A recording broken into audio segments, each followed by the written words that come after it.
Welcome back to Advent of Code 2021, day 10.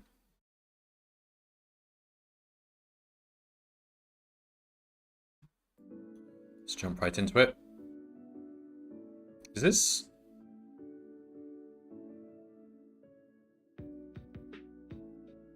Yeah, it looks like we're traveling around the coast.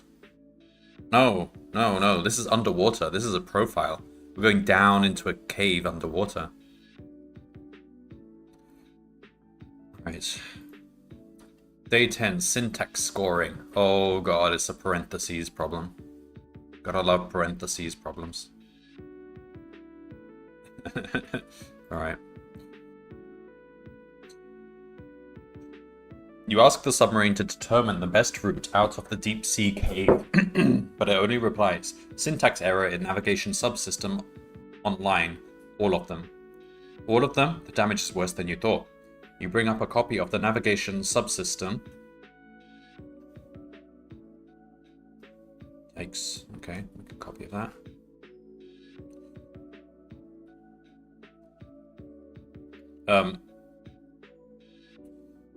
The navigation subsystem syntax is made of several lines containing chunks. There are one or more chunks on each line. And chunks contain 0 or more other chunks. Adjacent chunks are not separated by any delimiter. If one chunk stops, the next chunk can immediately start. If every chunk must open and close with one of 4 legal pairs of matching characters. Okay. So that is a chunk. An empty chunk. That is a chunk. That's a chunk containing 1 chunk. That's a chunk containing 3 separate chunks. Alright, fine. I get it. Some lines are incomplete, but others are corrupted. Find and discard the corrupted lines first. A corrupted line is one where a chunk closes with the wrong character. That is, where the characters it opens and closes with do not form one of the 4 legal pairs listed above.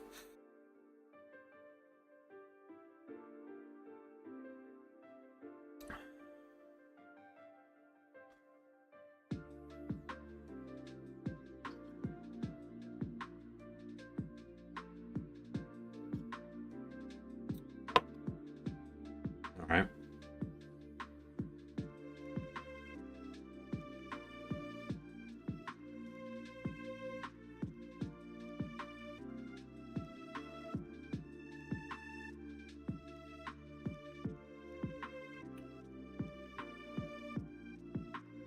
Examples of corrupted chunks include that, and that. Okay, so you close with an invalid character. Okay.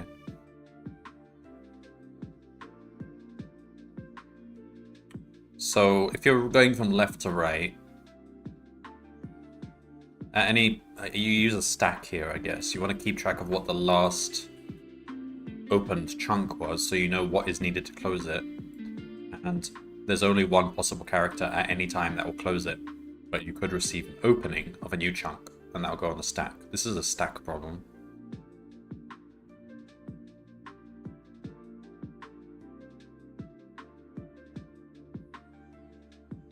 So those 5 are corrupt. Stop at the first incorrect closing character on each corrupted line. Okay, so we do want to go from left to right. Did you know that syntax checkers actually have contests to see who can get the high score for syntax errors in a file? It's true. To calculate the syntax error score for a line, take the first illegal character on the line and look it up in the following table. Okay. What is the total syntax error score for those errors? Alright, so there's... Alright. Interesting. Shouldn't be too hard.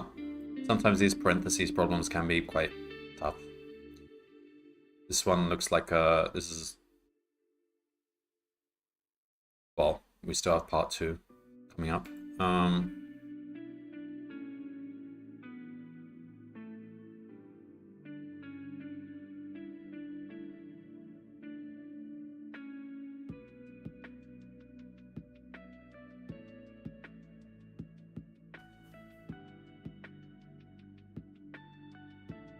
Alright.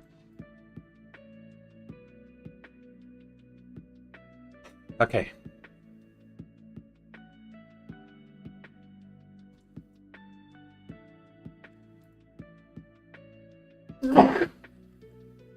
Alright, so score for part 1. So we probably want a method just define get what define check chunk given a string, and basically it returns none if it's valid, and the first character that's invalid.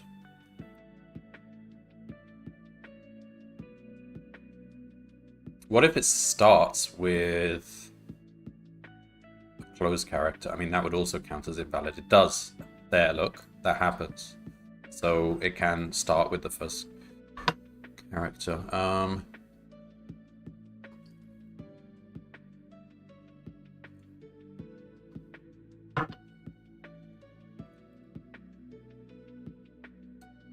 Okay. How do we do this? We need a stack.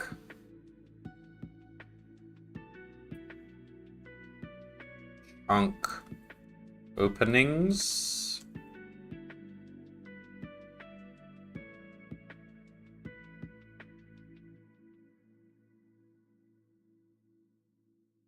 Last. So you could start a chunk at the start and close that chunk here, and then start a new, and then have an invalid character. So we need to check what the last character is. Last opener, and it's going to be none if there's nothing there. Else it's going to be this. So it's always going to be what's at the end, and if it's none, that's important too, because that means any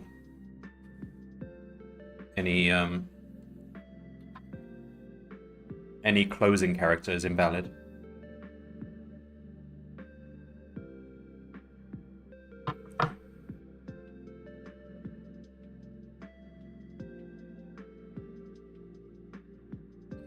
Let's say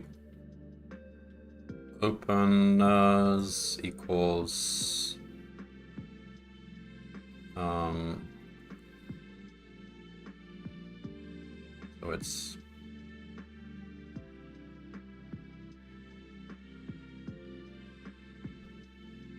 we'll just say the closers is that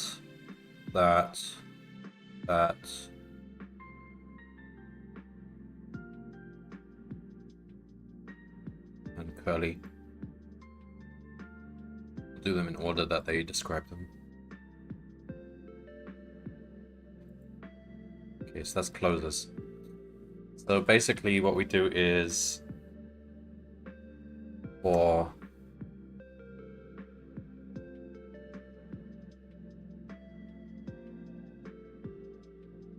character in S,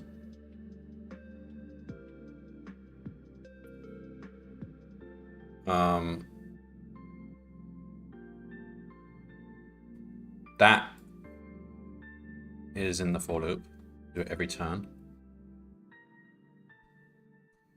Alright, so first we check if it's invalid, because that's just immediately ends the function. So if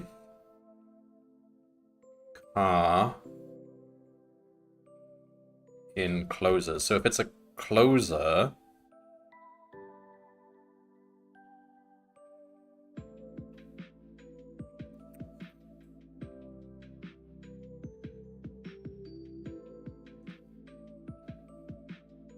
hang on.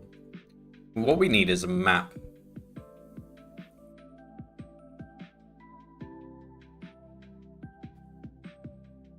That maps each bracket to its correct bracket. So it's going to be like that to that.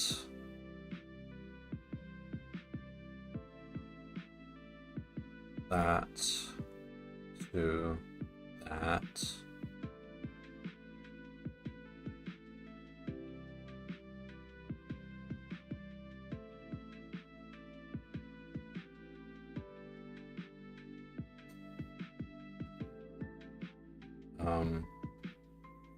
That to that. To that. Then we don't really need this. So last opener equals none else. This is going to be. So yeah, if character in, so let's say pairs dot values, those are the closers. So if we received a closer, if last opener is none or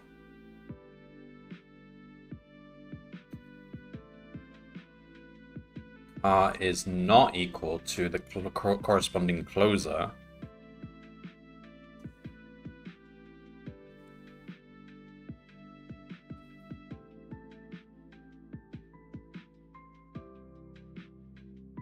then that's invalid. So we return car.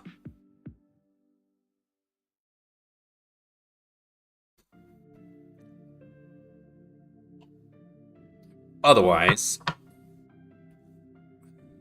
this is a correct closer.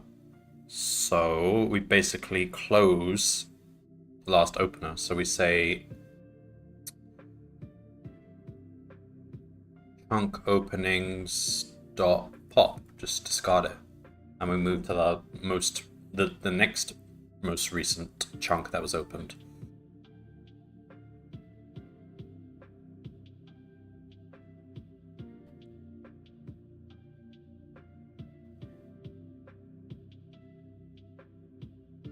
Else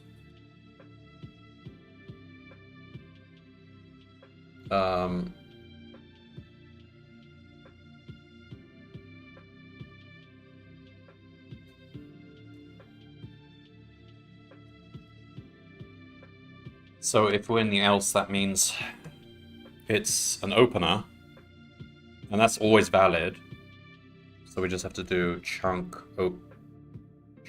openings dot append car. That's the loop. Now, when we run through all of these, if we still have something in chunk openings, then it's invalid, isn't it? But I don't think we're yeah, look, that happens there. What happens in that case? What do we do? So they said...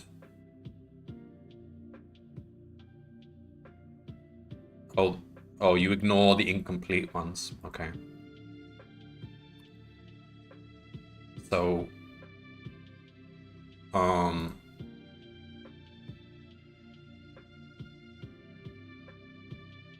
just make a note because we may have to come back to this.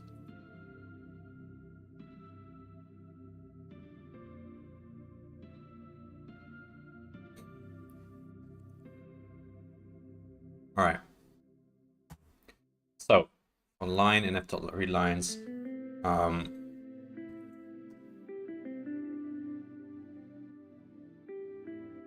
car equals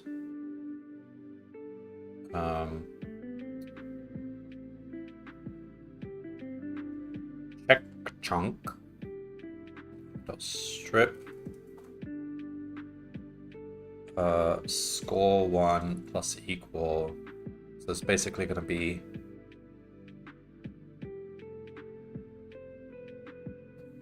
scoring system is 3 points for that.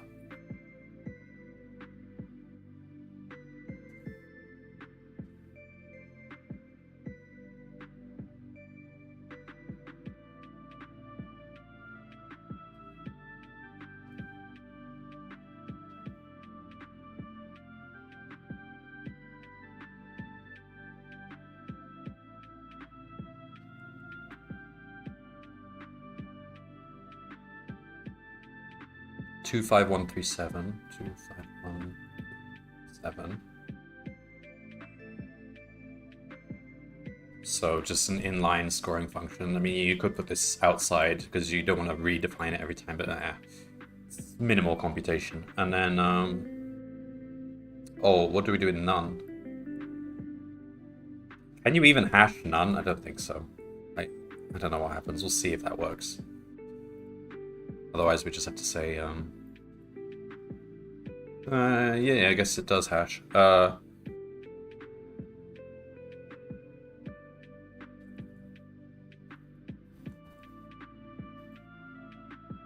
388713.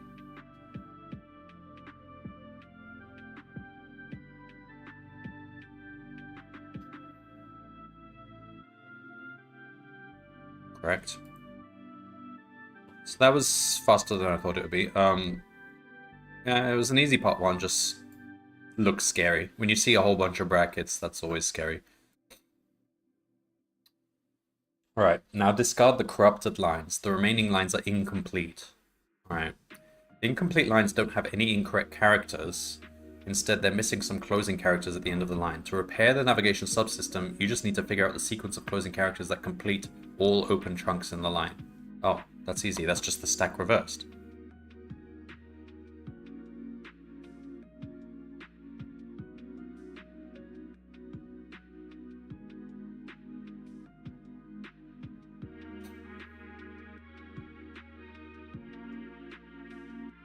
Okay, so we've already got a method to do this.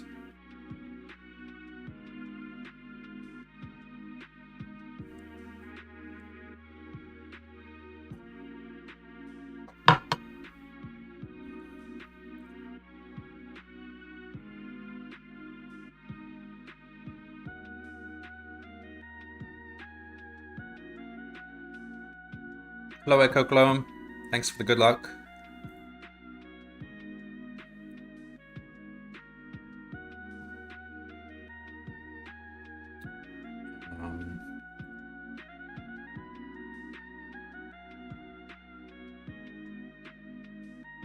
Oh yeah, I saw that you finished just short of just after 5 hours, as did bunch of people, I think, in Plants vs. Zombies.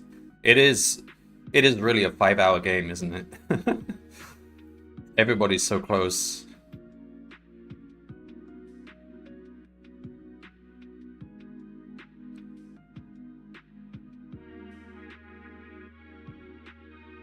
Alright, so we know how to close the parentheses.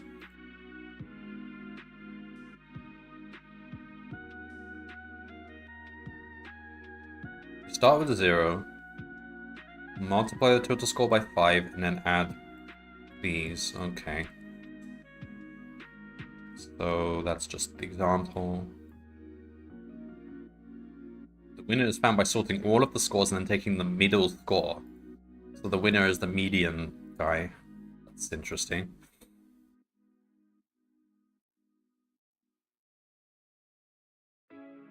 Okay. I think I know what to do.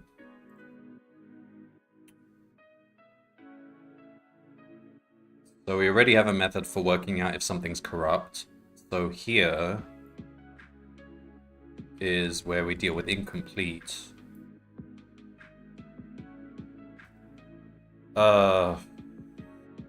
You should really make 2 different methods for this, but we can just kind of squeeze logic into one method. So if we return a character, that means it's corrupt. If we return a list, that means it's incomplete. Then we'll have to do a type check here. It's a bit naughty, you shouldn't do that, but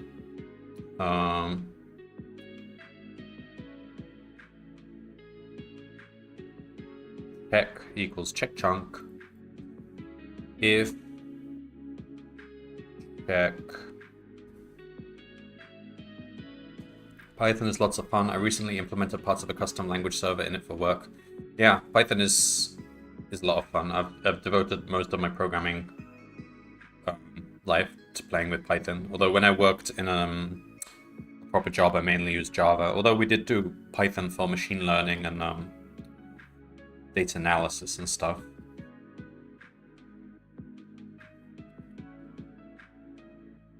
But yeah, I mainly used Java and I think Haskell at some point as well.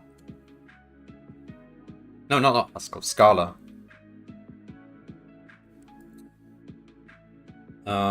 If check, how do you check a type? If check is car? Should it be like car? I don't know. No. It's is instance, isn't it? Is instance. Check dot is instance. Oh, that might work. Check dot is instance car.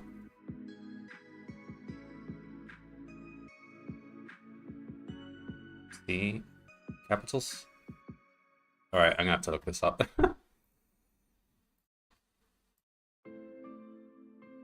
Python check if type of thing is. Oh, whoa, car. What am I missing? Car. It's string, not car. Oh my god. There's no such thing as car. String. No. No, str is a method.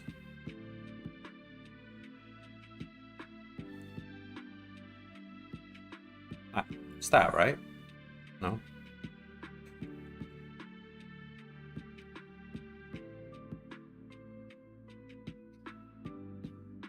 Is instance. Okay, is instance is correct, but oh, it is str, but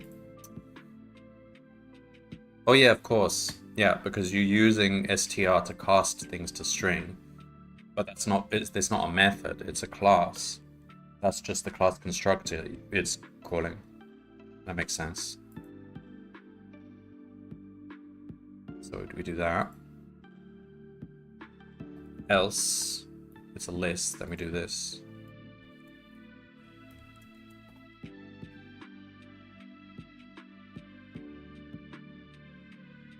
Alright, so... Hello, DJ.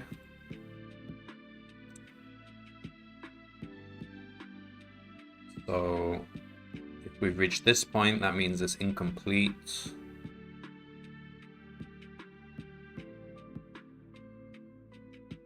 So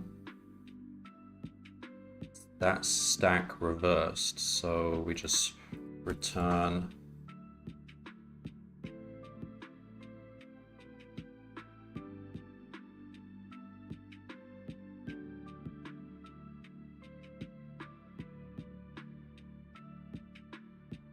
but we need to take the corresponding close brackets.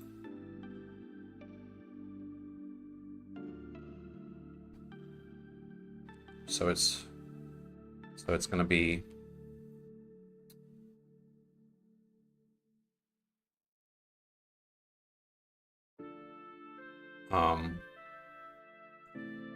as x for x in trunk openings, and then just reverse it.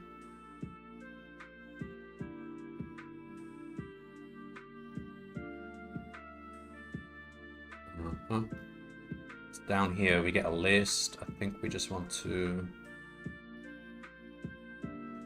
for x in check score to plus equal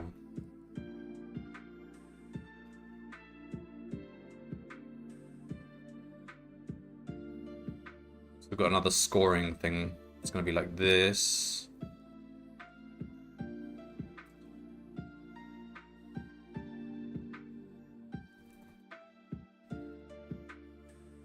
There's no none.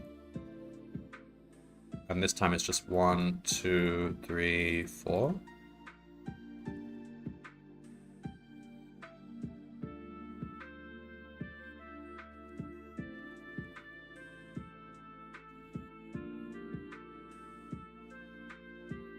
Check is instance string. List object has no attribute is instance.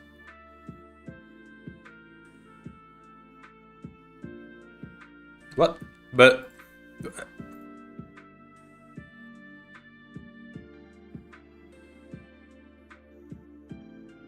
oh no, this is not how you use is instance. But I mean, you can use it that way, but that's a local method of string. You should do it like this. Like that. No. What? Apparently not. Oh no, I is not capital. There we go.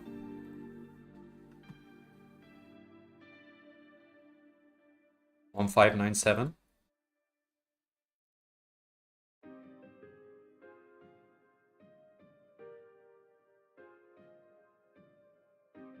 Oh no, I'm not finished.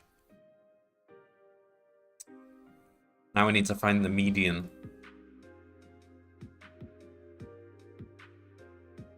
Python doesn't use camel casing.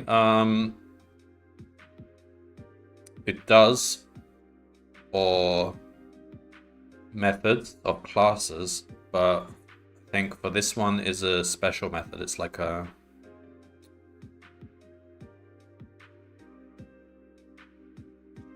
global built-in routine that isn't a member of a class, so I guess it follows that convention. But if it were check.isInstance, which is also a... Oh yeah, that's true. They're not using camel casing. Yeah, no, they don't for methods, I guess. Yeah, I guess for the built-in methods in Python they don't, but when you write Python, you for your own methods, I guess you do. I suppose that also is just one way to distinguish them.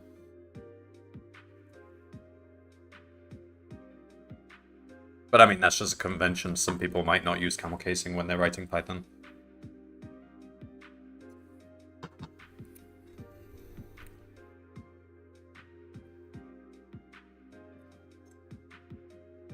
So this score, we need to put it in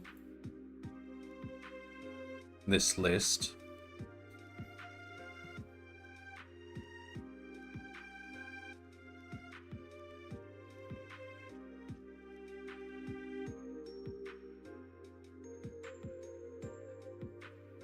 And then scores to dot sort. We sort it. And then we print scores to, how to get the median, just to divided by 2.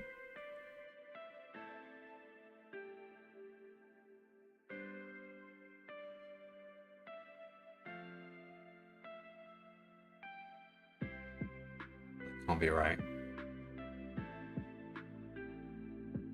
Oh! I don't know. That's wrong. Hello, Maro. I think I'm about to finish this problem. We need to sum up the scores of this individual check. So we just need, like, score equals 0.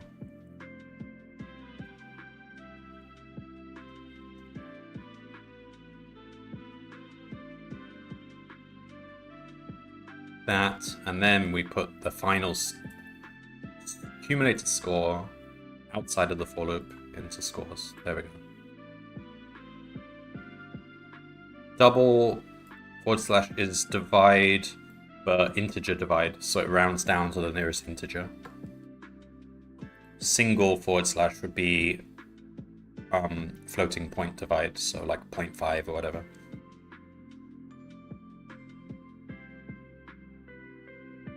$34 seems, yeah. Oh well, these are small numbers, so yeah, 34 sounds about right.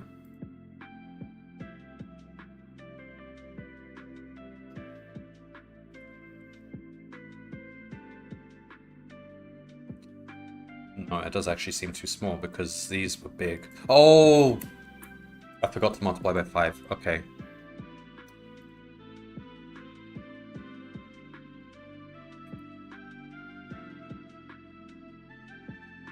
Yeah. So here we do score multiply by 5 and then add that number. All right. There we go, nice and big. Yeah, 34 is way too small because it's easy to just brute force it then.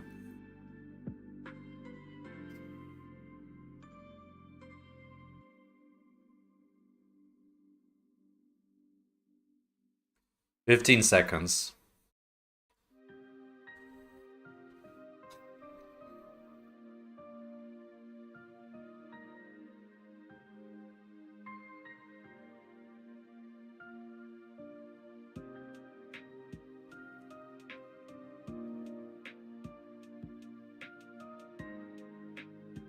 There we go.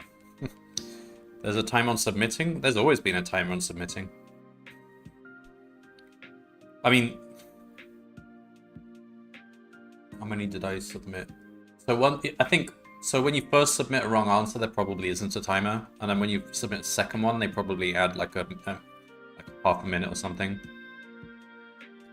Also, like initially they say your answer is too low or too high.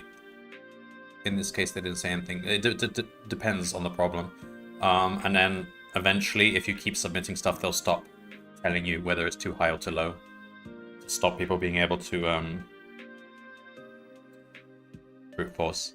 Like, you wouldn't think that anyone would really cheat in this when there's nothing to gain from cheating, but they do. It's sad. And a lot of people are using ChatGPT and AI to get to the top of the leaderboards as well, which is one thing that can't be protected against. That's just unavoidable. But Eric has avoided people brute forcing the answers and also using other people's answers, so everyone gets their own input. Although it is possible some people get the same input because there's only a certain number of seeds. But so you're not allowed to post the input on the internet somewhere, like, because if enough people do, then they're all out there. But yeah, there are measures in place to prevent cheating when there's nothing to gain but internet points. Yeah, and it's even like it's even more anonymous than most competition sites because like you make an account and everything, but it's not usually tied to anything. You can tie it to your GitHub, but you don't have to. So it's very little to gain, and yet people do write ChatGPT routines that will, you start the program, it will the moment the problem opens, it will automatically use HTTP calls to actually get the text from the website without opening the browser, and quickly find the solution and submit it before anyone else has even loaded up the page.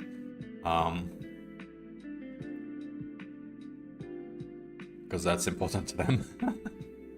I mean, the argument has been put forward that maybe in this day and age, the global leaderboard is pointless, and people are encouraged to make their own leaderboards, like I have, of people who have joined. There's Umaro down there.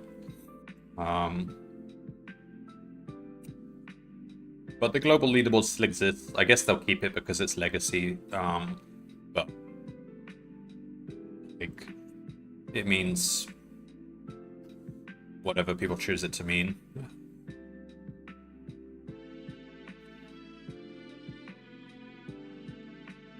All those 0 stars, yeah. Amaro's got catching up to do.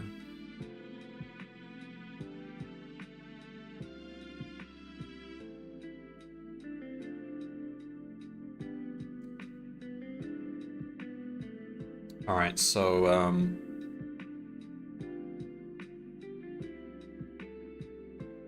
that is day 10. Move on to 11.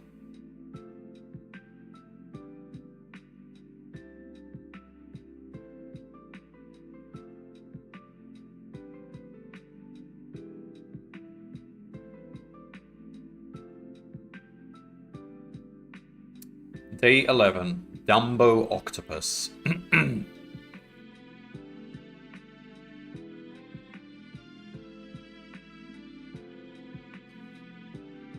Man, all these... This is all making me want to play Subnautica again. Dumbo Octopus. You enter a large cavern full of rare, bioluminescent Dumbo octopuses. Is that a real thing?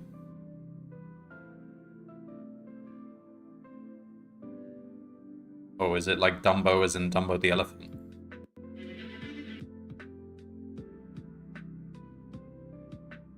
Oh my god, it is.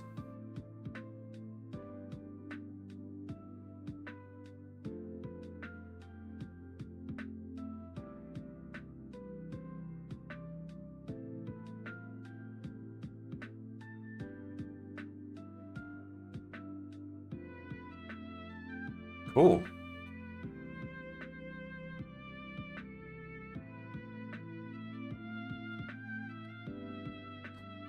Dumbo. No one ever talks about Dumbo anymore, the film, compared with other films of that era.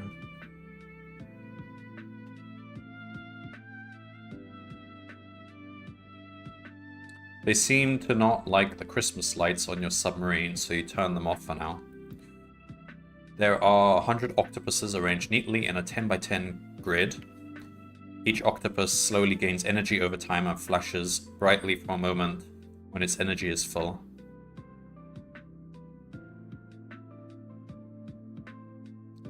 Although your lights are off, maybe you could navigate through the cave without disturbing the octopuses if you could predict when the flashes of light will happen. Each octopus has an energy level. They're single digits. 0 and 9. During a single step, the following occurs. First, the energy level of each octopus increases by 1.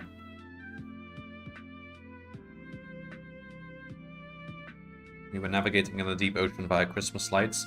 Well, at this point we are. Before this, we weren't really using any lights, I guess. Oh, no, that you're talking about that sentence there. Seem to not like the Christmas.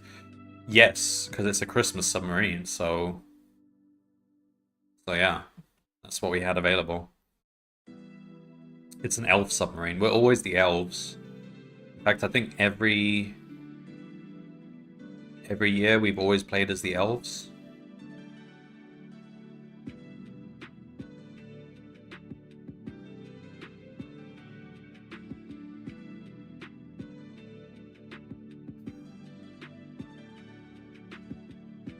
Okay, some of these problems don't actually say, but I think you are the elves. Yeah, you're still the elves in that, yeah.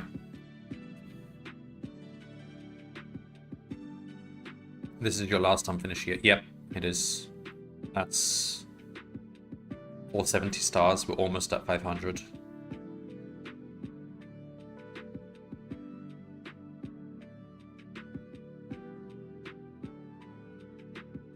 So first, the energy level increases by 1.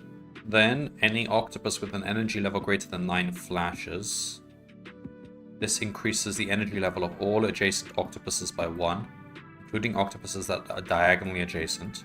If this also causes an octopus to have an energy level greater than 9, it also flashes. This process continues as long as new octopuses keep having the energy level increased beyond 9.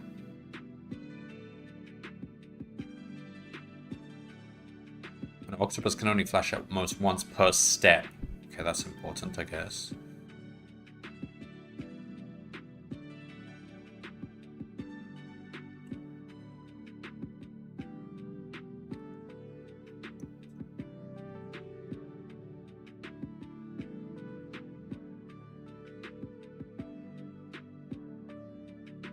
Interesting.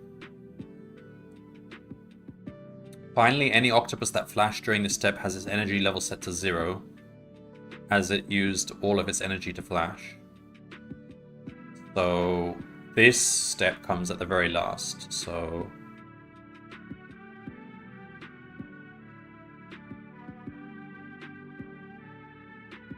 Ah. Alright, so we don't need to worry about...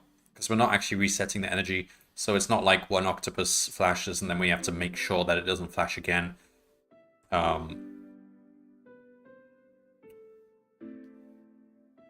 You just keep increasing, even if it goes to 10, to 20, to 30, value, whatever. And then at the end, we cap everything back to 0 if it's gone over 9. Alright, that's makes it easier to code then. We don't have to keep a hash set of octopuses that flashed. Fine.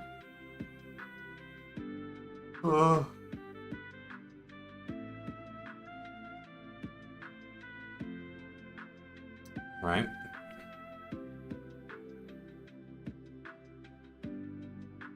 Adjacent flashes can cause an octopus to flash on a step, even if it begins that step with very little energy.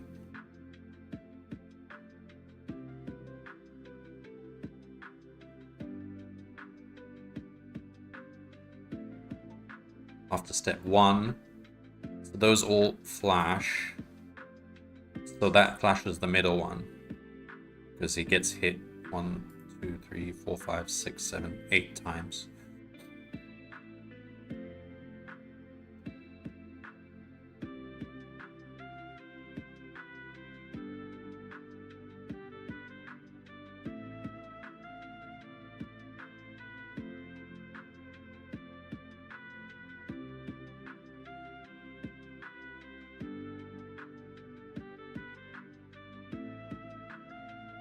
So 100 steps, there have been a total of 1656 flashes. And part 2, I bet it's going to ask for like after 1,000,000 steps or something. So we have to maybe identify cycles. I don't know if this even really has regular cycles. It might be a bit more like a game of life type thing.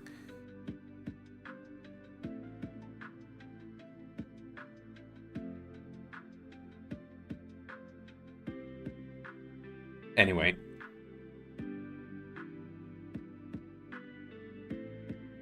100 steps. That should be alright. Oh, and it's just that grid. It's not a big grid. That's 10 by 10, so that's 100. Okay, so doesn't look too difficult.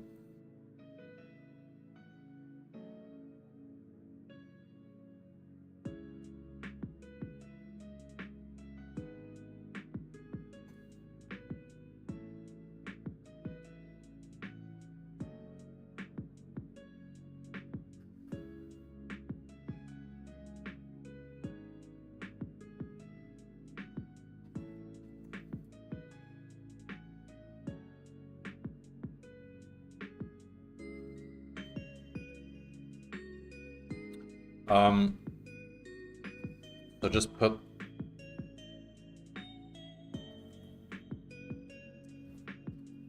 this as a list. Actually,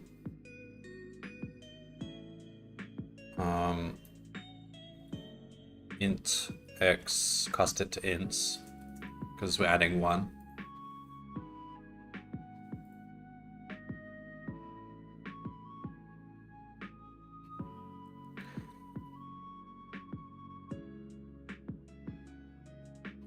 Okay, let's just take a look at that. All right. So basically we need a method that computes a step.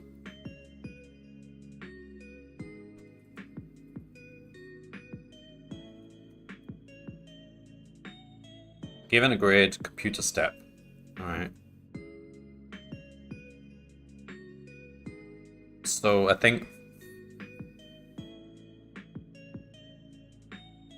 the order doesn't matter here. If a bunch of elephants can flash, it doesn't actually matter what order you flash them in. Because any subsequent elephant that's going to be affected by a flash, it doesn't matter if you did A then B, or B then A. It'll still get the same number of flashes, I believe. Elephants.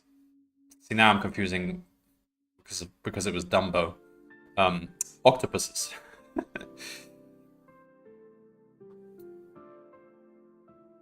We did have some problems involving like thousands of elephants in previous years as well.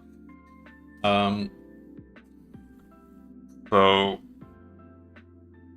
yeah, order doesn't matter. I can't give a concrete reason why order doesn't matter. It just seems intuitive to me that order doesn't matter.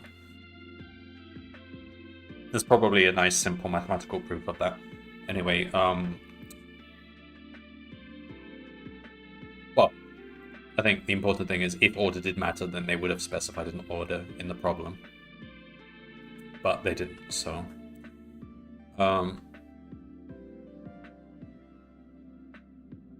So I think what we do is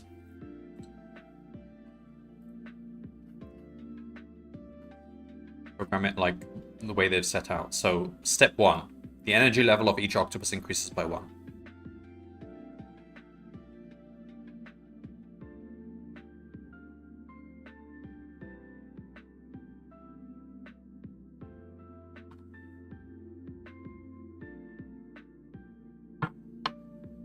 The feather totally let him breathe underwater as well. Feather? Is that something from Dumbo?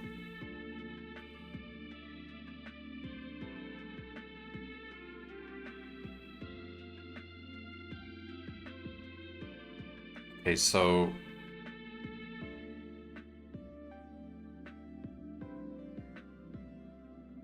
Step 1.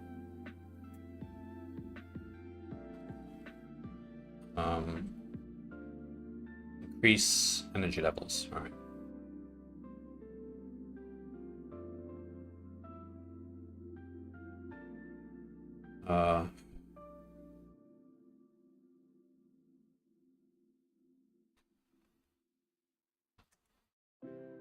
It was the thing that made him believe he could fly if he held it. Oh, okay. Yeah, I don't remember much of Dumbo. I remember it had a couple of...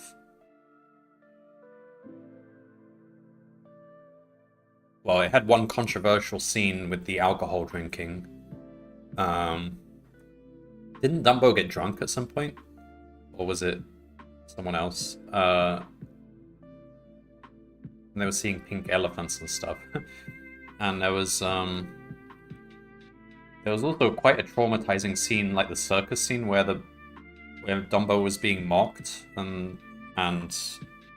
or being I can't remember exactly what happened, but there was a circus scene which was really horrible to watch as a kid.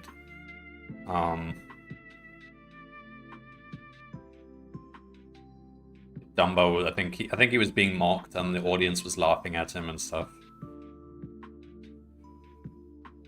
Pinocchio got high on Sig, if that's what you're thinking about. Yeah. that happened. That was... But I do remember something from Dumbo as well. Dumbo does get drunk? Yeah, I think he does. I can't remember why. Was it part of an act?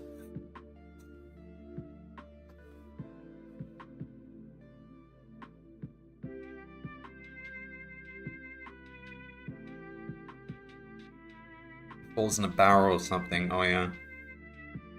And then he starts seeing pink elephants.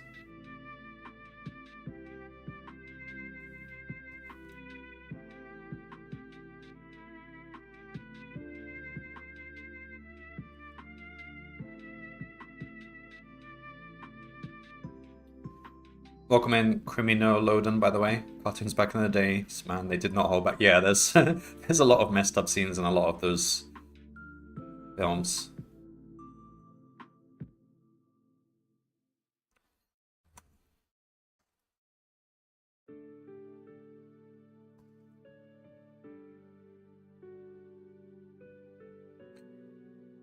It's 10 by 10, but we'll just...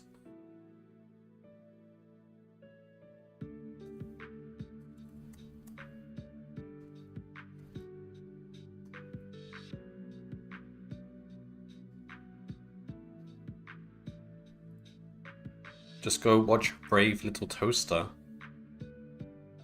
What's that?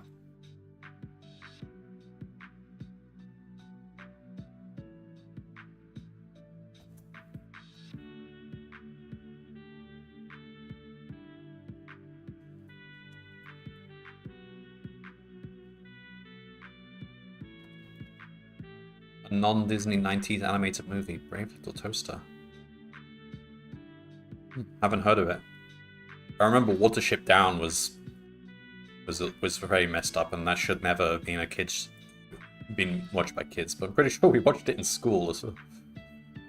And All Dogs Go to Heaven. That was pretty traumatizing as well.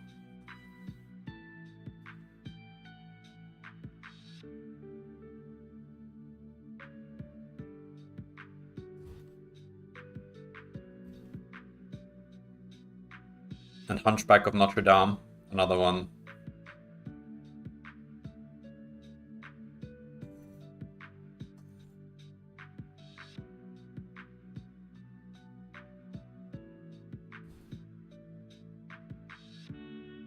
So, how are we gonna...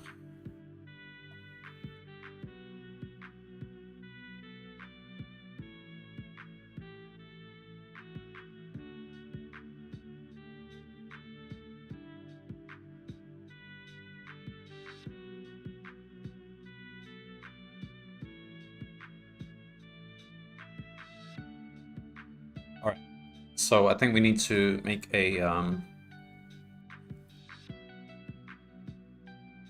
is flashed. That stops us from flashing an elephant. I'm going to be saying elephant from now on. Octopus twice.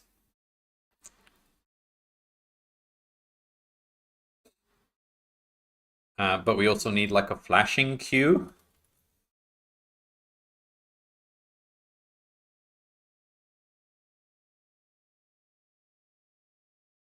To flash.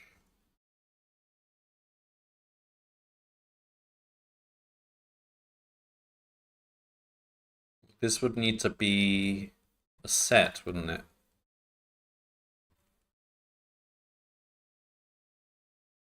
Because we don't want to add something to it twice.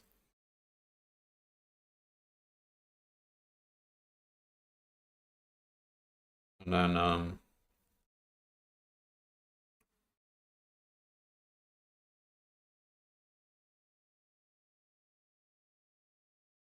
or it doesn't have to be a set. We can make it a queue and just...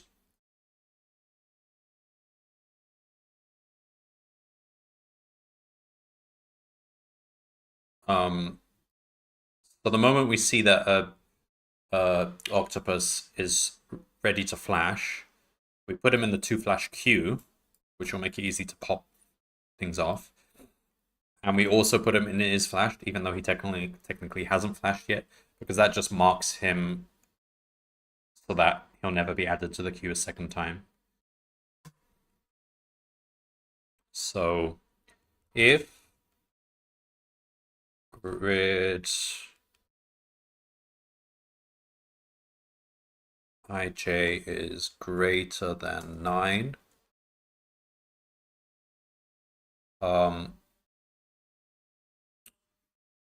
flash. Okay, so 2 flash dot and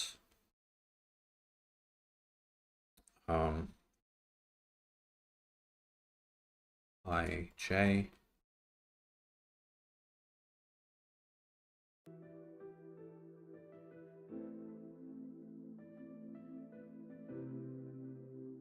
is flashed dot add ij.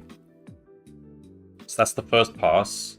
Increase energy levels, and if we see anyone go over 9, we prepare them to be flashed.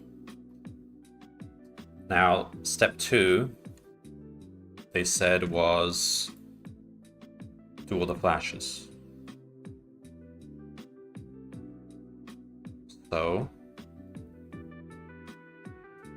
all flashes. Hello, Limblum. Welcome in. Perform all flashes. So this will just be in a while loop until 2 flash is empty. When it's empty, there can no longer possibly be any more flashes. So while the flash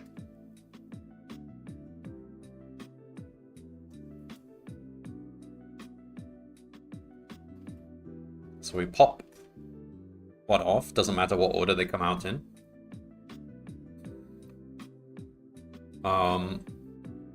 And this octopus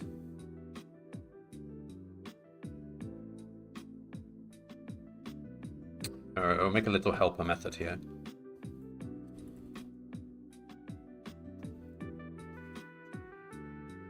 So this is 8 directions. So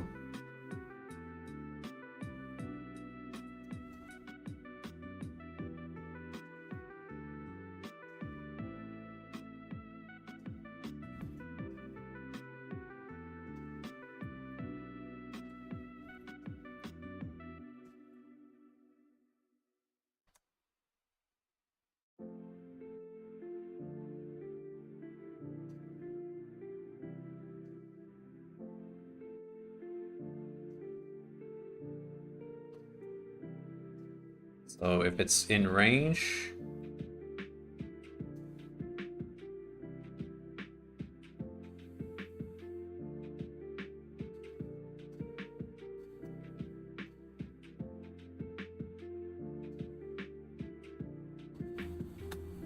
then we yield neighbor I, neighbor j. Oh, and we want to skip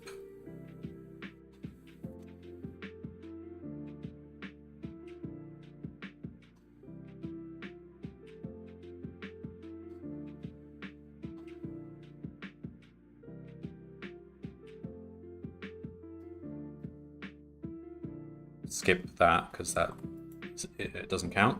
All right, that is get neighbors method. So what exactly happens? Each of the neighbors increases by 1. Okay. For neighbor I, neighbor j in get neighbors I j.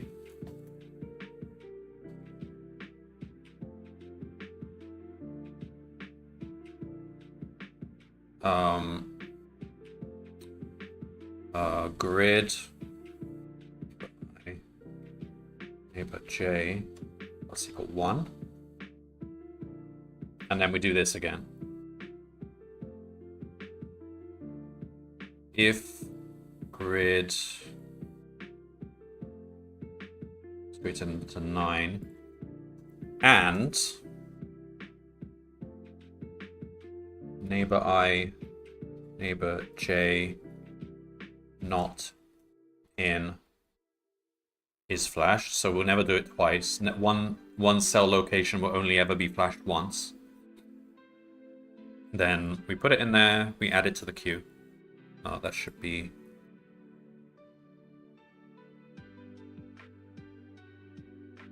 that.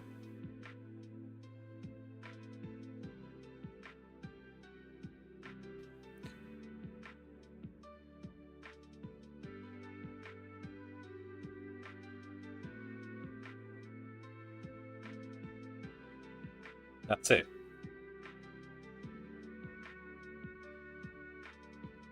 And after that's done, we have to... all the octopuses that flashed have to reset to 0. So we've got them all here.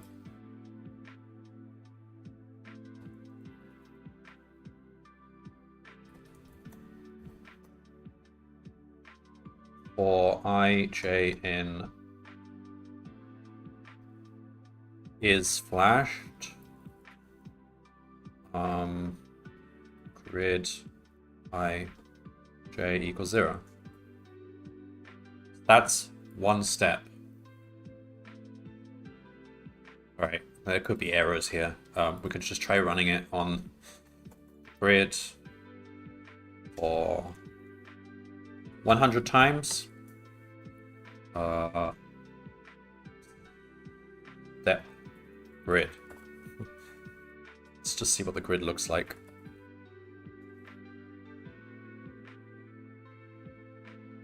Lots of 6s. Lots of 0s. Okay, interesting.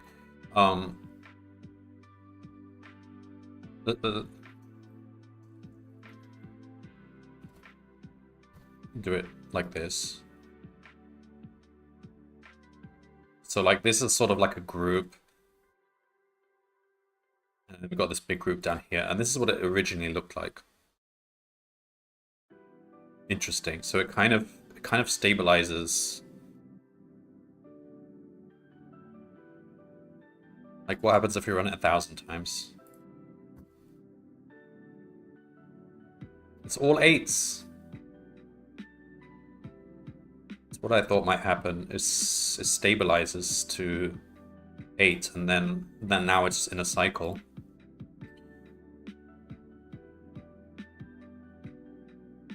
And you can sort of see why that happens, because if one octopus is ahead of another, then basically that octopus is helping the others catch up. Because when it flashes, it's giving energy to all its neighbors. And if they're in sync with each other, then they're just giving energy to each other. Sort of. Well, no.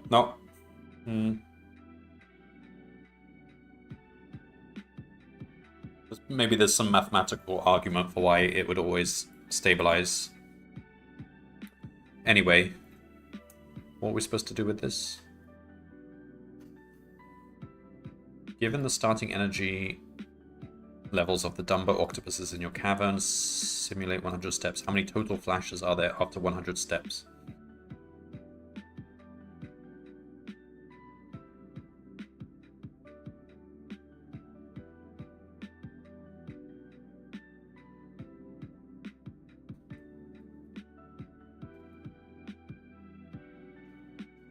So we just want to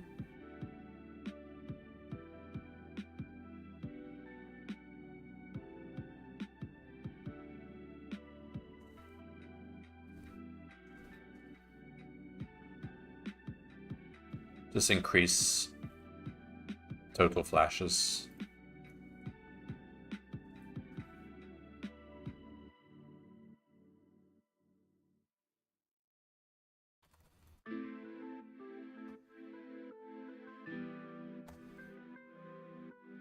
$1585.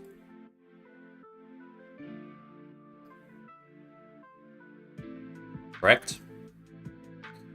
Part 2. It seems like the individual flashes aren't bright enough to navigate. However, you might have a better option. The flashes seem to be synchronizing. The first time all octopuses flash simultaneously is step 195. If If you can calculate the exact moments when the octopuses will all flash simultaneously, you should be able to navigate through the cavern. What is the first step during which all octopuses flash? Well, easy enough, right? We just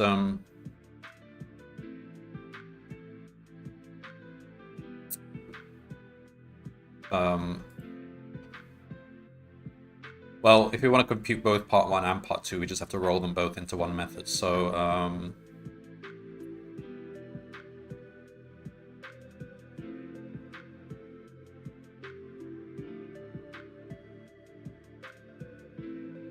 let's say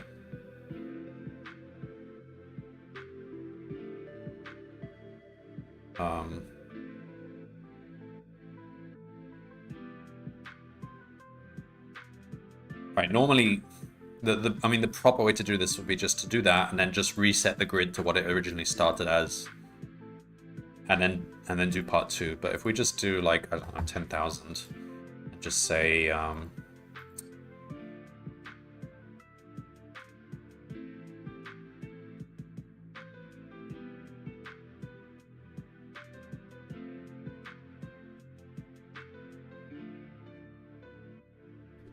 okay, we'll make this a method. Step grid returns the number of flashes.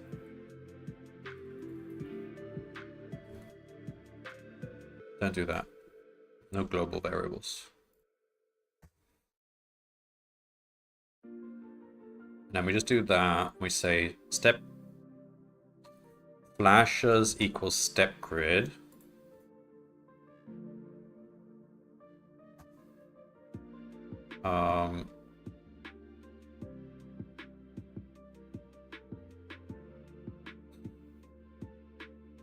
I mean, could it happen in the first 100? Let's just check. So total flashes plus equal flashes. So we keep track of that. And if flashes equals width times height,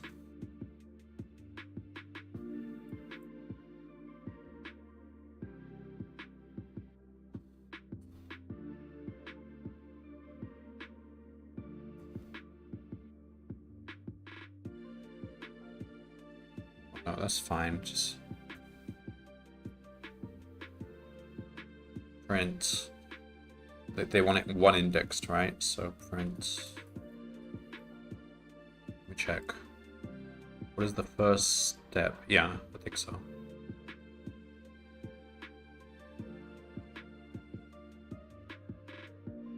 So I don't think it happens in the first 100. No, it doesn't. All right. So then, so that's part 1.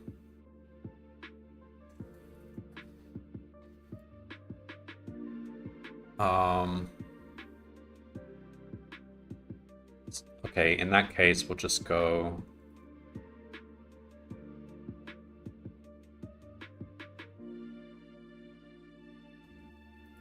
just forever.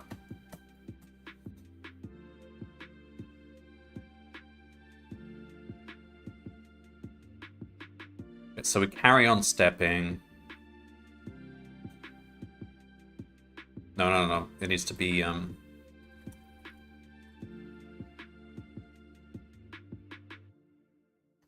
we need to import infinite counting. So this should just count from 0 upwards forever.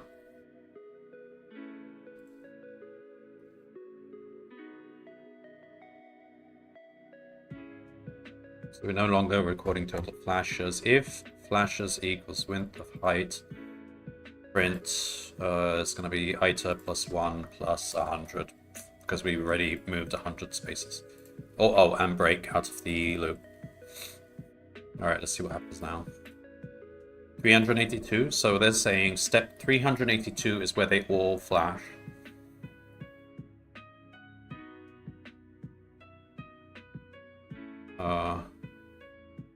Sounds plausible. I mean, the fact that we've found a spot where they all flash means we're pretty much correct, unless we're off by 1 or something. Correct, yeah. Alright, that was easy. I mean, the computation time is minimal. I can't see how you could really go wrong unless you... I guess the biggest trap people might fall into maybe is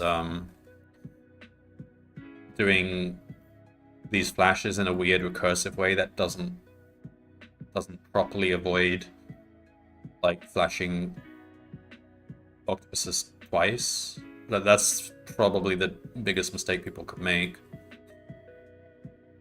So to solve that, you need to separate the steps, use queues and hash sets to keep track of things, and yeah. Like if I didn't have this hash set, then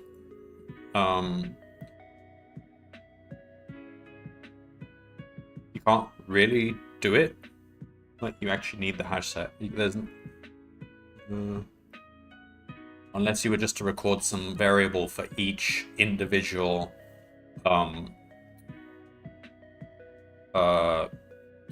octopus, recording true or false, whether it is flashed before. But then you need 100 of those. Like, no point.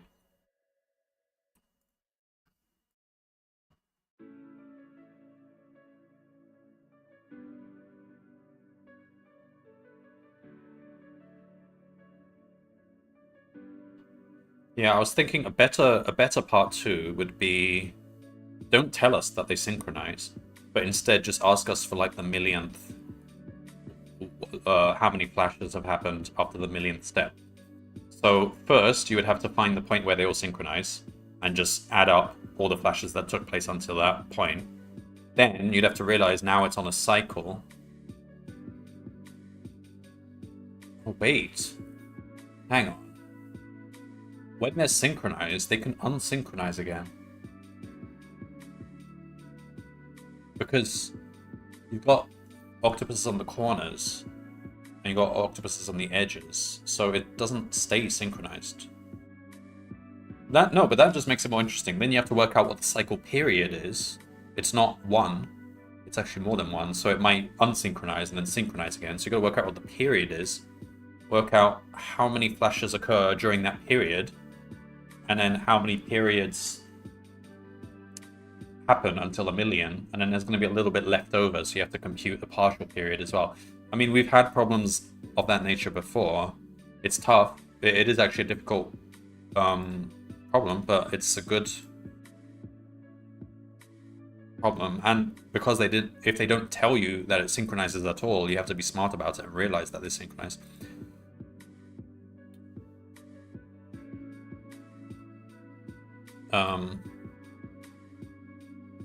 Okay.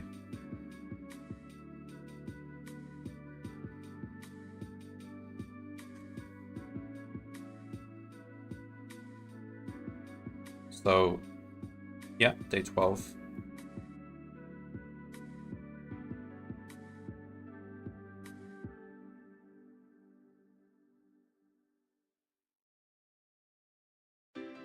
So far, this has been I haven't had any particularly tough problems yet.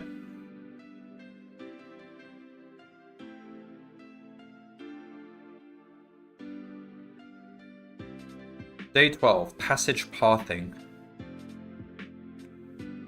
With your submarine's subterranean subsystem subsisting suboptimally, the only way you're getting out of this cave anytime soon is by finding a path yourself. Not just a path.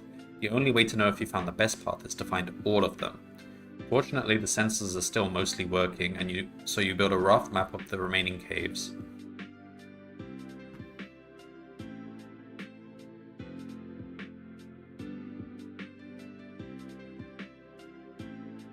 Okay. This is a list of how all of the caves are connected. You start in the cave named Start, and your destination is End. An entry like BD means that cave B is connected to D, so it's non-directed, undirected. Your goal is to find the number of distinct paths that start at start, end at end, and don't visit small caves more than once. There are 2 types of caves: big caves and small caves. So Those are big caves. These are small caves.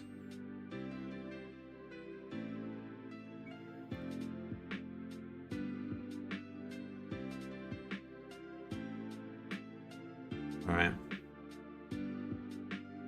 It would be a waste of time to visit any small cave more than once. So all paths you find should visit small caves at most once. Okay, so I assume they've designed it such that there's no two big caves next to each other, otherwise you could just infinitely go between them.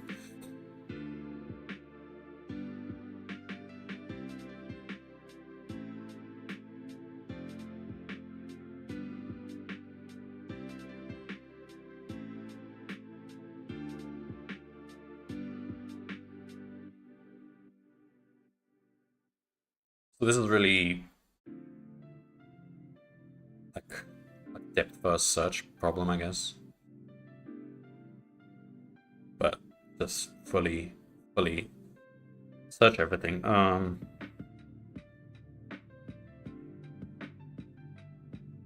you allow revisiting of big caves.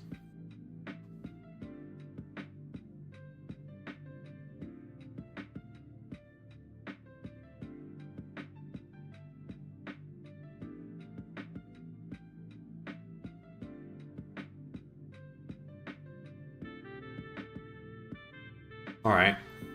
And the graph is not too big, so how many big caves do we have? 1, 2, 3. And we've got... Okay. Wait, are we allowed to visit start multiple times? I mean, it's lowercase, so I guess by the rules, yes.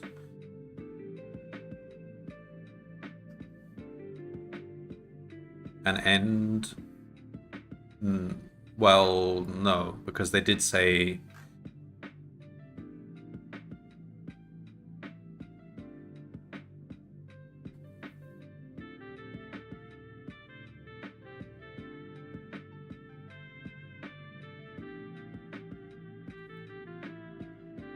They haven't technically said whether start counts as a small cave. I'm guessing it says start at start, end at end.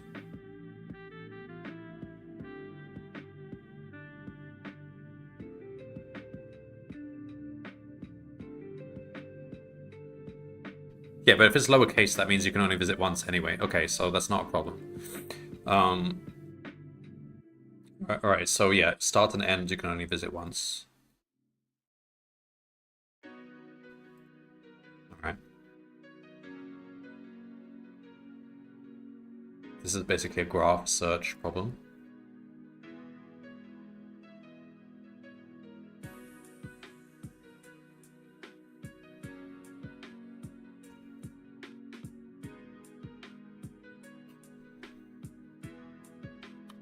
Second.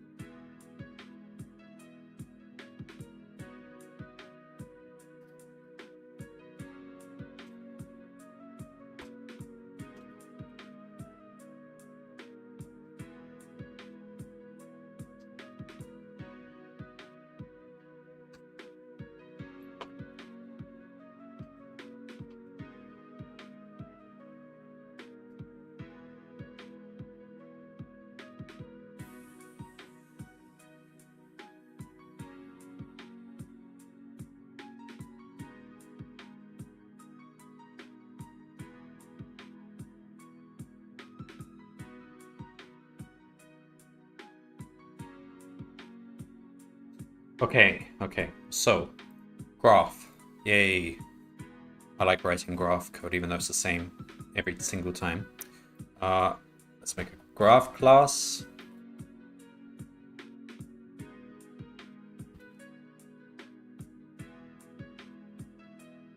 Alright, how do we do this again?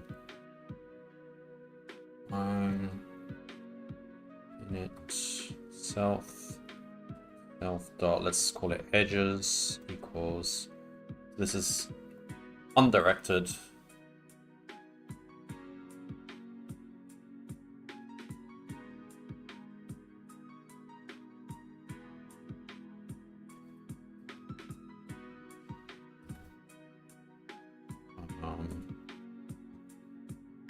So this is going to be a dictionary which maps a node to a set of neighbors. We want a method of adding edges.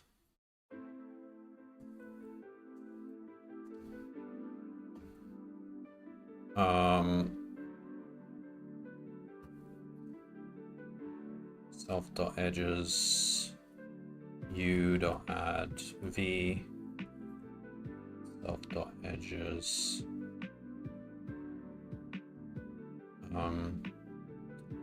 v.add u and that's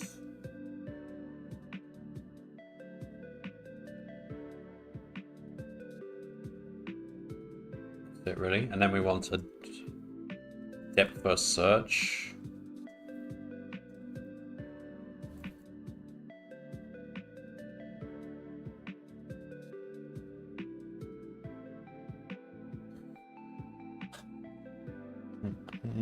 But this is a depth first search that returns all paths, but we just return the count of them, don't we? Yeah. So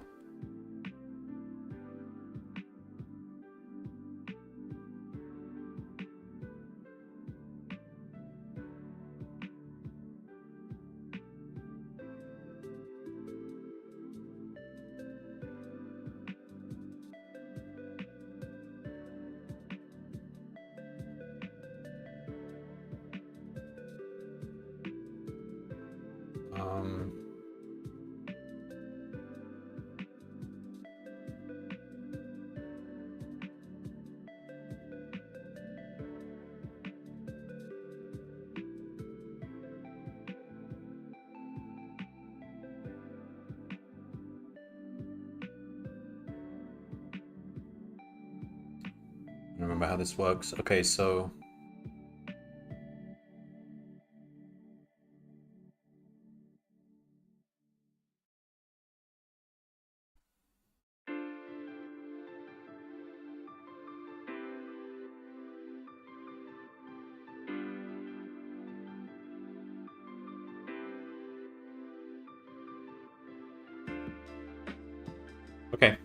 DFS, you start with a queue that, say, start and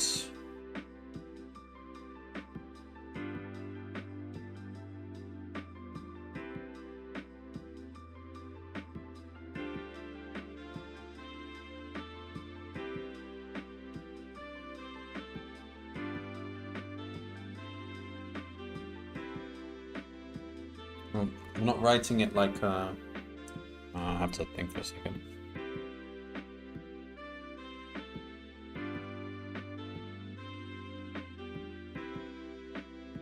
Hello, Cheesed Up. What time is it for you?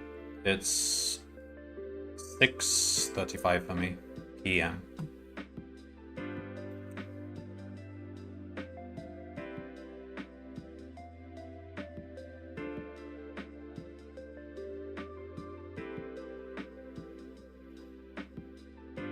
Okay, so alright, I just write DFS as normal and then adjust it to return the paths. We can also have like a path count 0. So while q current equals q dot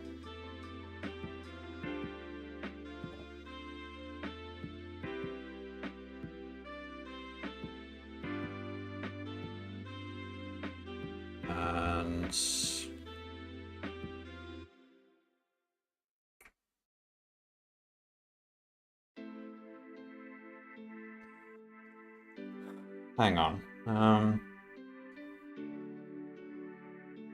This is actually a bit confusing. This thing about revisiting big caves makes it... I don't think we really want to write this like we usually write DFS. We want to write it like...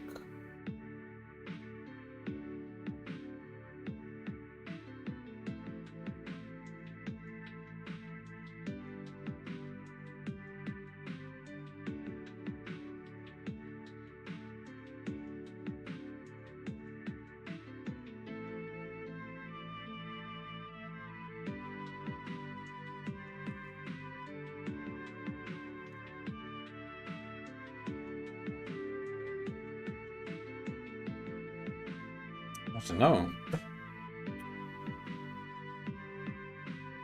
I guess we can write it like a... Didn't know you code? Yeah, I code. Mainly in Python. I like using it to solve these like mathematical type puzzles.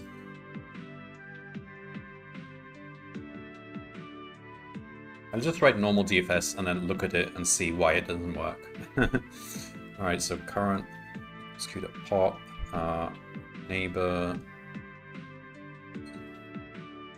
for neighbor in use Greenfoot. Greenfoot. I don't know about Greenfoot.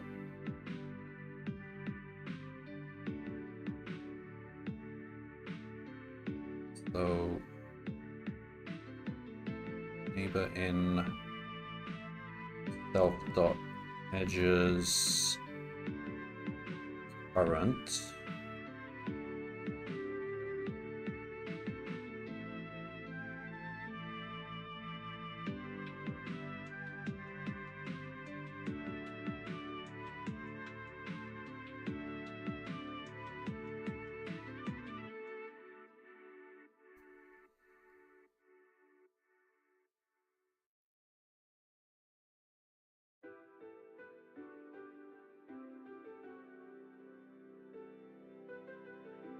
This isn't going to work because we need to backtrack, don't we?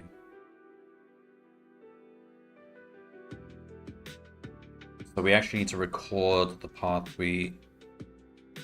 okay, no. Just write it fully, then worry about it later. For neighbor and self.edges current. So we need to keep track of what we visited. Visited equals set.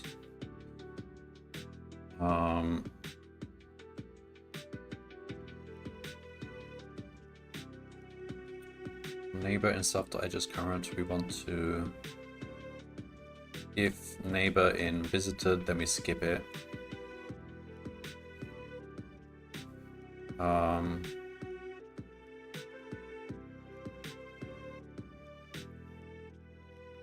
Otherwise, it's probably a valid neighbor. So we want to put it on the stack.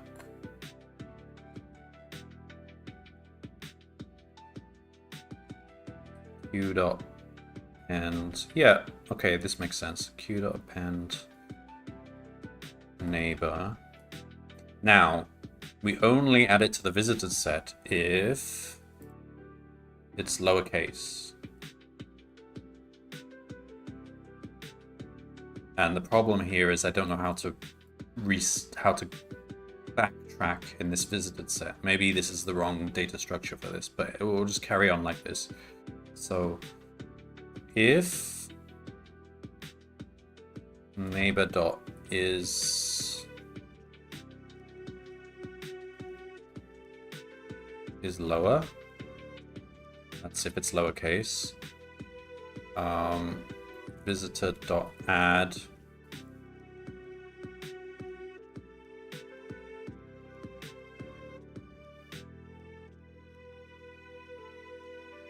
neighbor.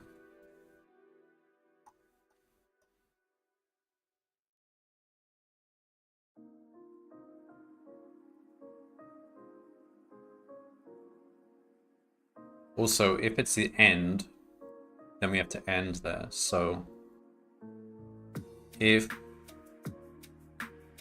current is end, then we do path count plus equal 1.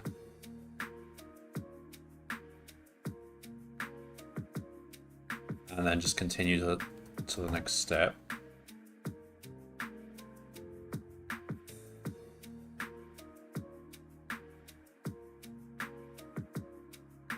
So that's almost perfect, except this visited set is like, when we backtrack, it's gonna keep all the visited things that we've had before. We have to remove them.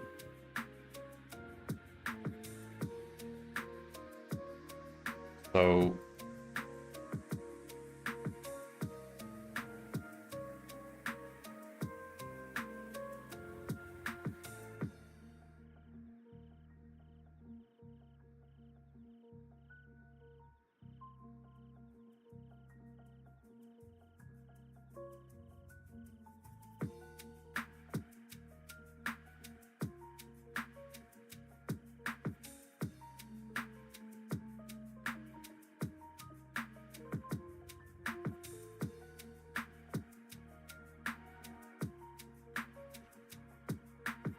all right. I think we don't want this. What we want is just a record of the path we're on right now. So path equals that. And then we remove stuff from the path when we're backtracking. So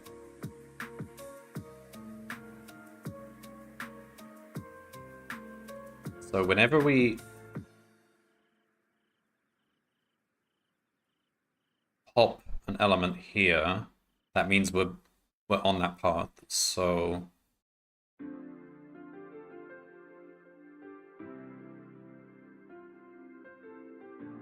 oh man, I don't know how to do this. Maybe I have to take a different approach. Just write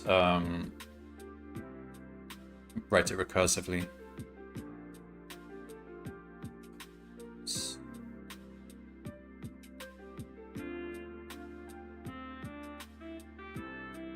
Yeah, recursion might actually be the better way to go here.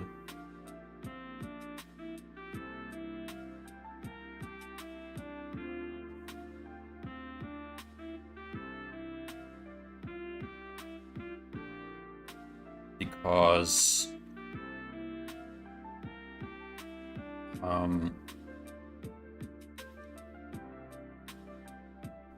this backtracking method doesn't have a way of backtracking because we can't kind of go backwards. We can't remember what we visited and in what order unless we store the whole path that we followed.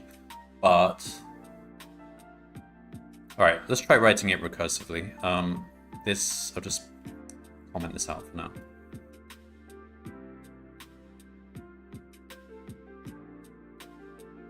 All right, so recursive. So path. So this says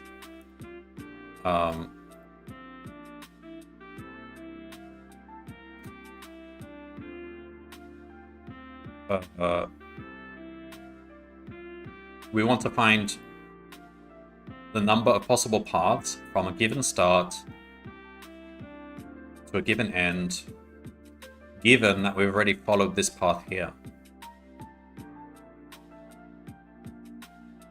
Or we don't even need to say that. We could just say given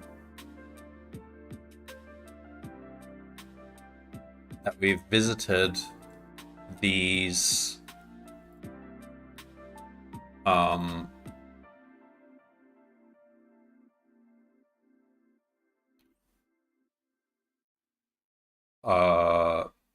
lowercase small caves before.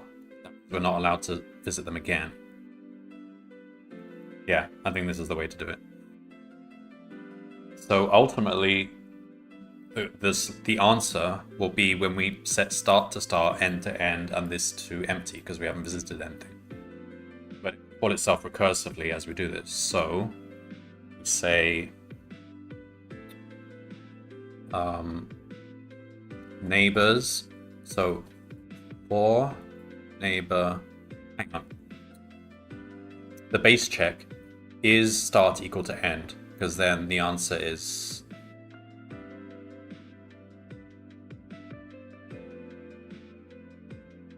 1 because we're returning the number. Yeah. If start equals end, then return 1. There's only one possible path, and that's just don't do anything. All right. So start is not equal to end. So for neighbor in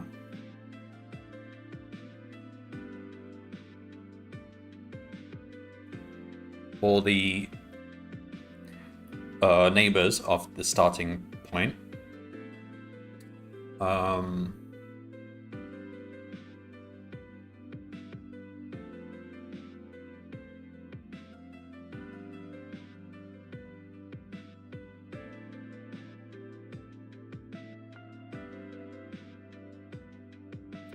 so we need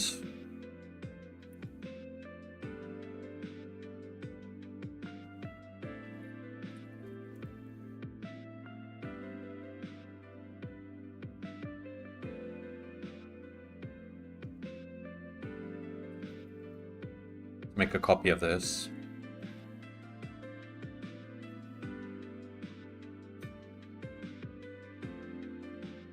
So neighbor and self.edges start. So if it's in visited, we're not allowed to. Oh, no, because if it's lowercase. So if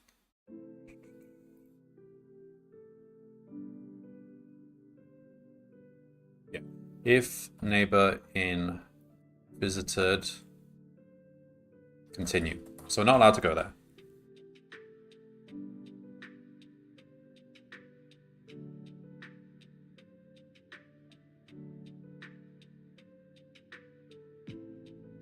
We don't even need to do this. Get rid of that. Are there any other types of neighbors we should skip?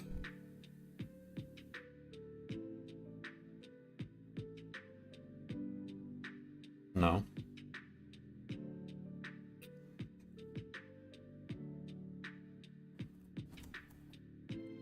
So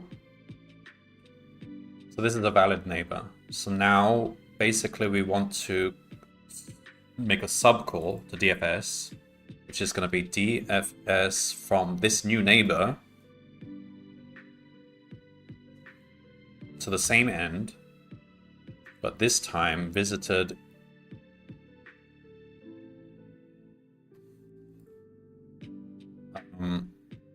new visited equals visited union neighbor if it's lowercase.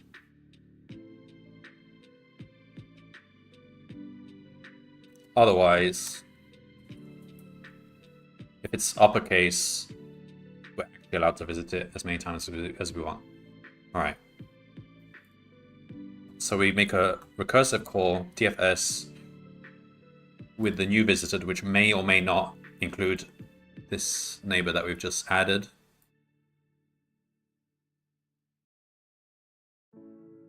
And that will just return a number, 1. And like, so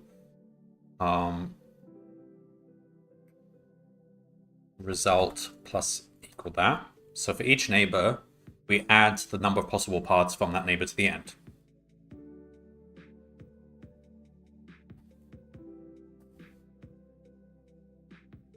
Okay.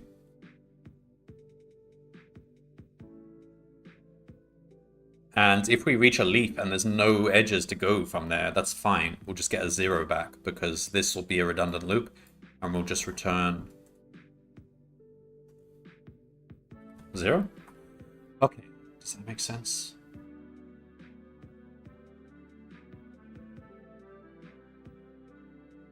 Try it anyway.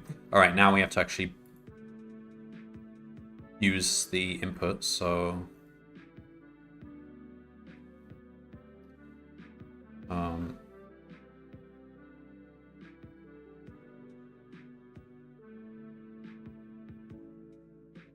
all right.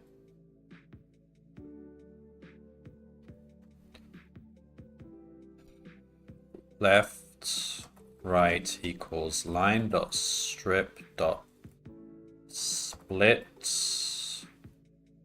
on the hyphen.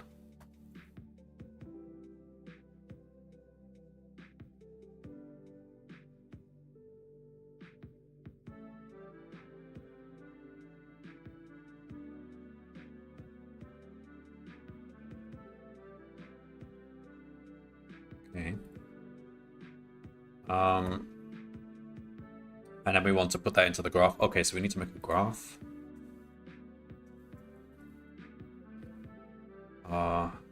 Graph dot add edge left right, and it will add both ways, right to left, left to right.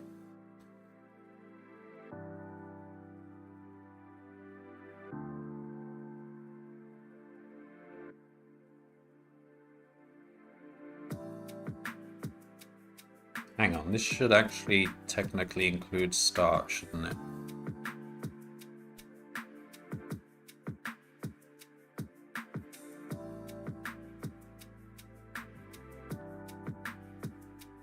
No, but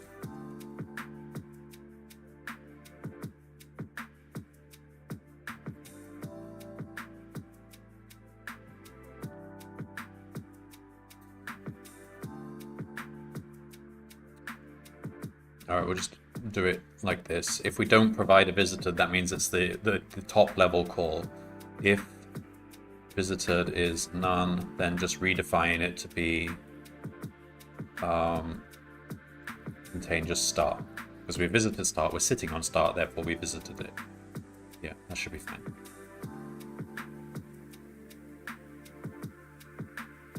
Okay, so we add all the edges, and now we want to compute print graph dot DFS. So we want to start from the thing called start. We want to end on the thing called end, and we don't add a visited. Okay, will this just work? 1034? No, I feel a bit unsure about this.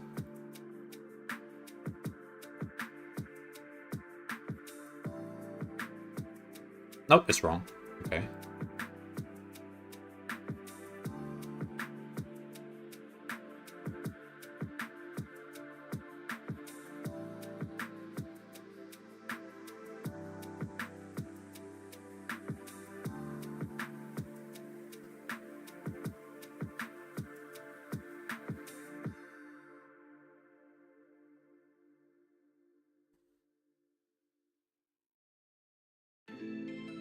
Fine.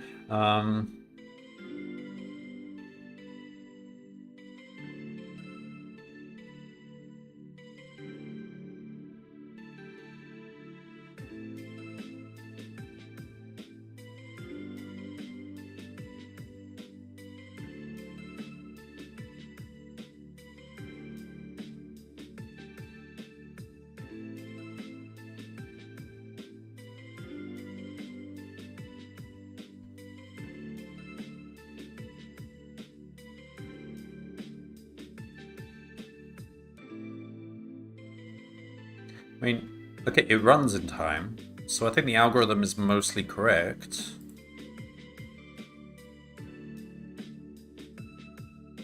There's just errors somewhere.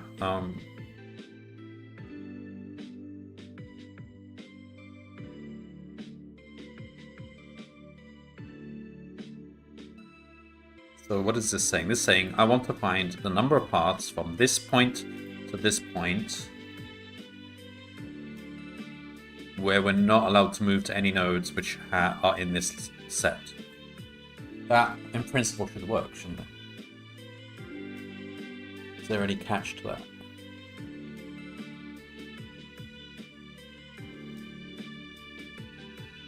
No. We're saying if it's the starting call, then we just say we visited start. That's fine. If we're starting at the end, then the answer is 1. Yeah. Otherwise, we just add up. So for every neighbor, of this start.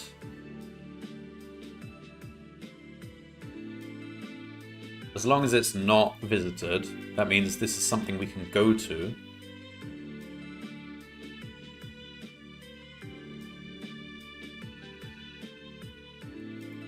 And then call the function again from that neighbor to the same end, and we're now no longer allowed to visit neighbor.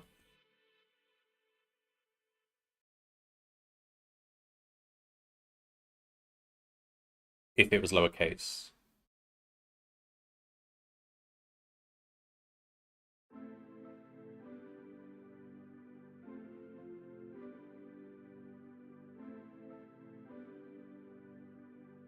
And we find a number of paths from that.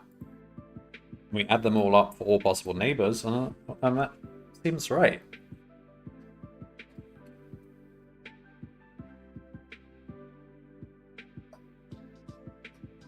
Okay, let's test it on the test example then.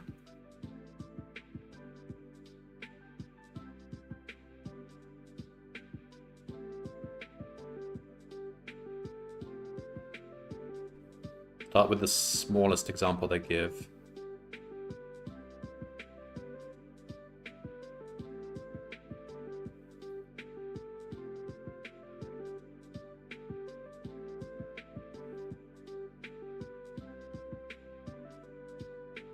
Okay, we found 4 parts. The correct answer should be 10.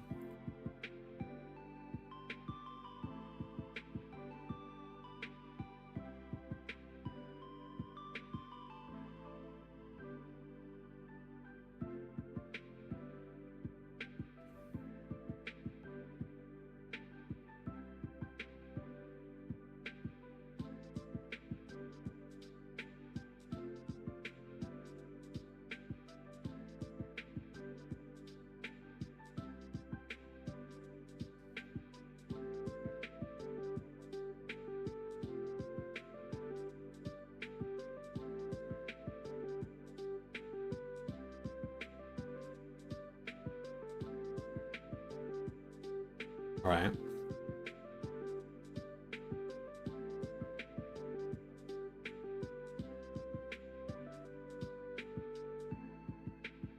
So we only found 4 of them. Let's record what calls are being made here then.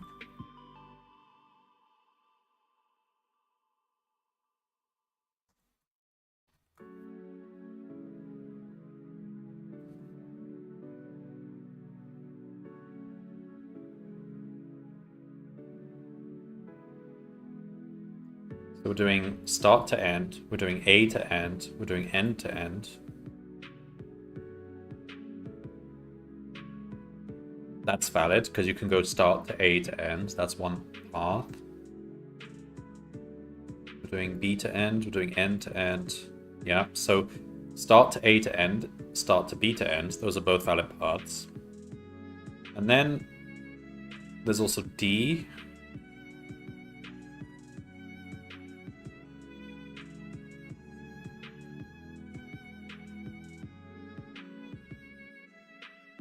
So we've got D where we visited B. Oh.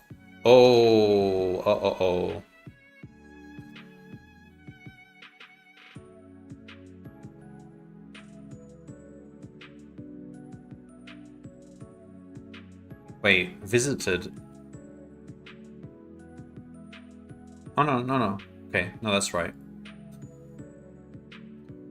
So D to N. We want to find the paths from D to end where. Oh, wait. Capital A shouldn't be in there.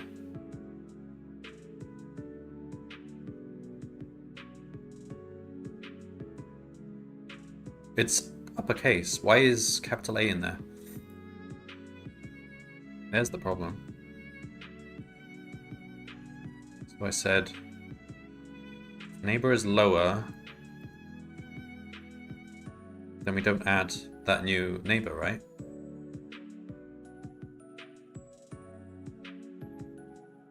Damn it.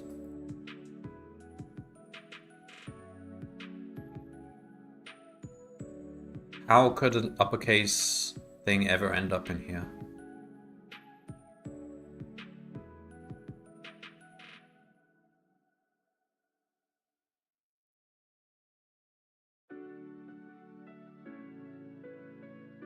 That's why we've got so few paths, because we're not allowing ourselves to revisit a neighbor.is lower. Oh, that.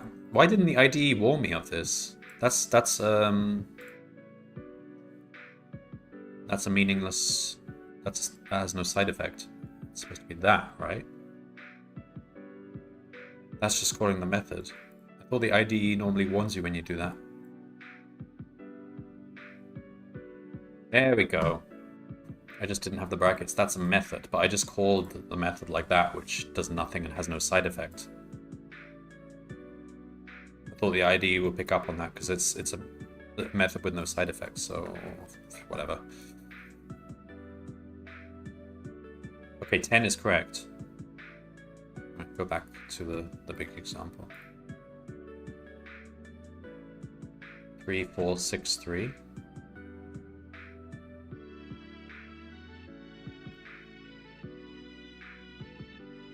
Correct. After reviewing the available paths, you realize you might have time to visit single small cave twice. Oh no. Okay. Specifically, big caves can be visited anytime. Specifically, big caves can be visited any number of times. A single small cave can be visited at most twice. And the remaining small caves can be visited at most once. However, the cave's name start and end can only be visited exactly once each. Once you leave the start cave, you may not return to it, and once you reach the end cave, your path must end immediately. Why didn't they say that in the first part? Okay. Now the 36 possible... Okay. So, you're allowed to pick one small cave and visit it twice. But all the other small caves can only go once. Okay.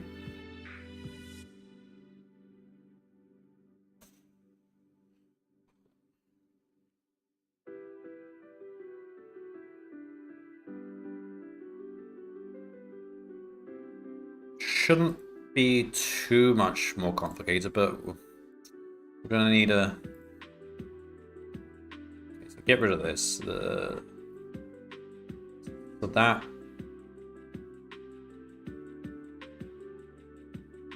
is basically DFS 1.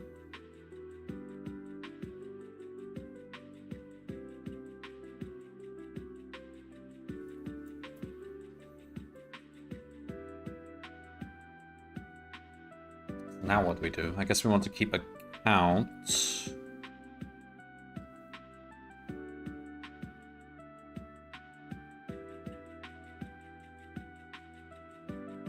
I don't think it's much worse, but there will be more parts available. So it'll take longer to compute, but the intermediate step will be roughly the same. So we just have to say... Okay, so just make a complete copy of this.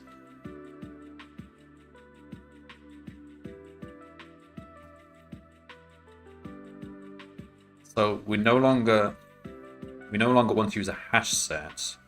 We want a counter, but the count is only ever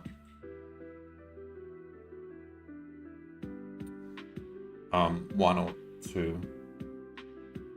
Well, so we're not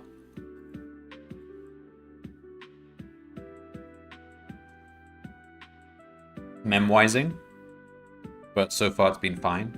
But we could memwise because we might revisit paths multiple times with the same visited set.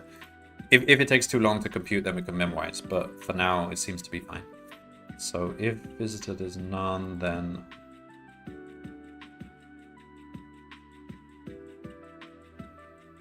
so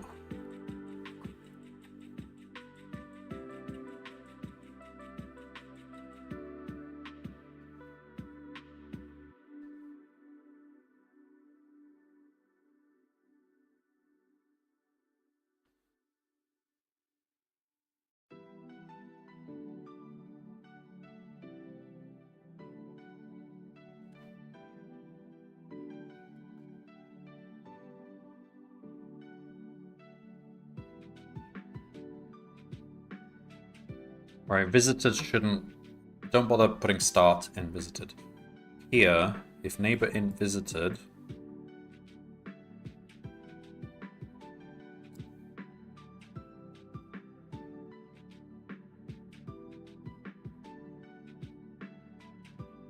If neighbor is start or neighbor and visited, we continue. So don't do that. We can just say visited equals an empty set.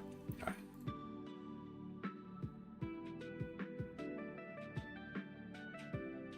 That should return the same result.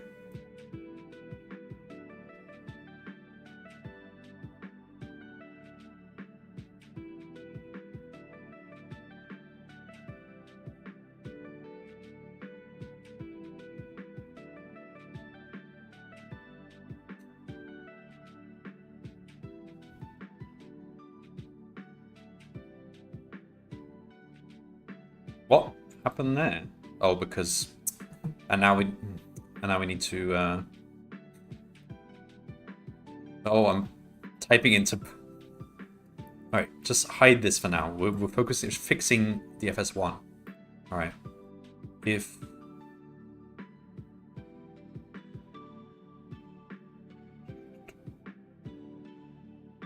okay, if neighbor equals start or neighbor visited.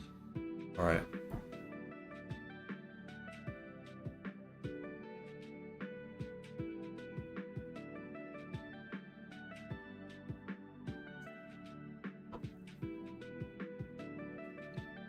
Also,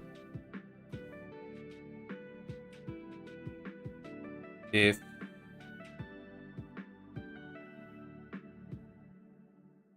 we just say if neighbor is end, then just, we know that's a path, just do that. We don't need to do the base case, and then continue to the next neighbor. So we don't need to do this one, just get rid of that. We'll leave it just in case somehow we arrive at that position, but it won't happen. So, yeah, so we should get the same 3, 4, 6, 3. And now visited only ever keeps track of the lowercase thingies. All right. Now copy this. Copy it into here.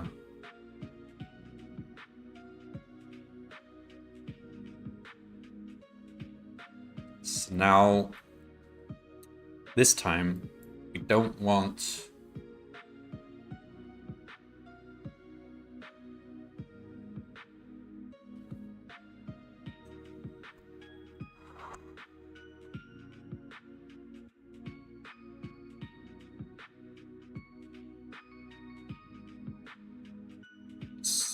I think the simplest thing is just have this to be a counter instead of...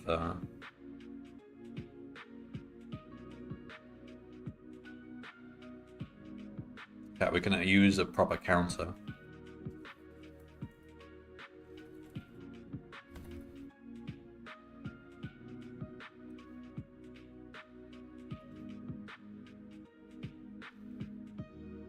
Visited is counter.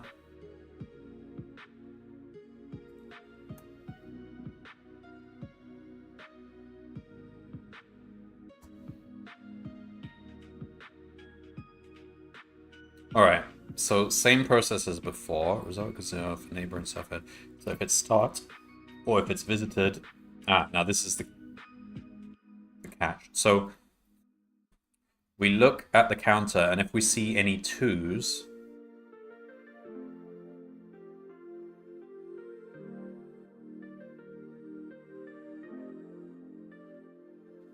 that means we can no longer visit small caves. We can no longer revisit small caves. So, can revisit small caves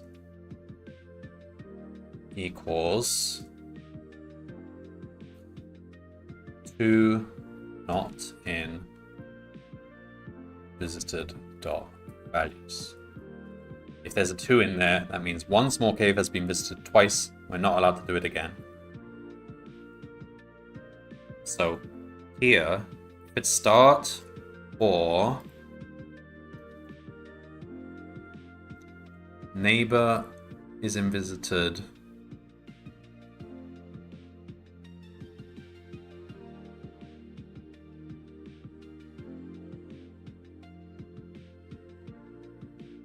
and we're not allowed to revisit.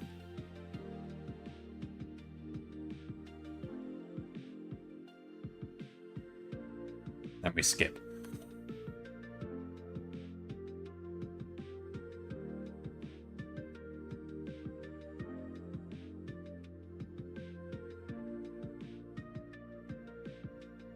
Okay. This ends that. Okay, and then here, new visited equals visitor. So we don't do that. We say if it's lower,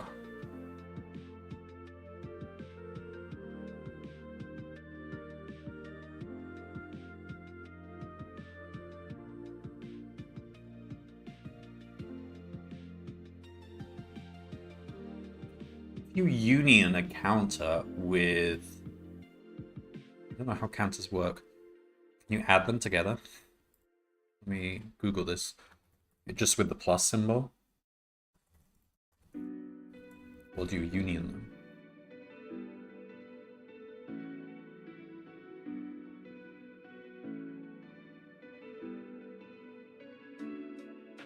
Imagine you can just add them.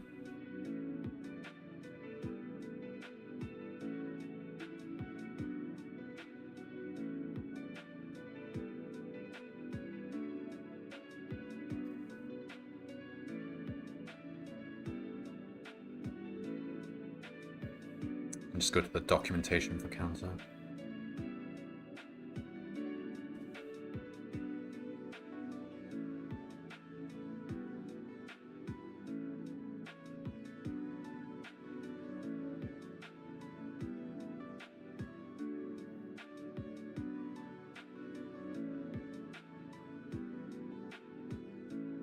Actually quite a lot of methods.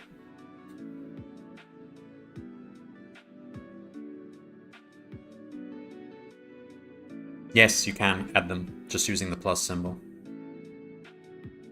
So it's going to be visited plus, and then it'll be a counter. How do you initialize a counter? You just say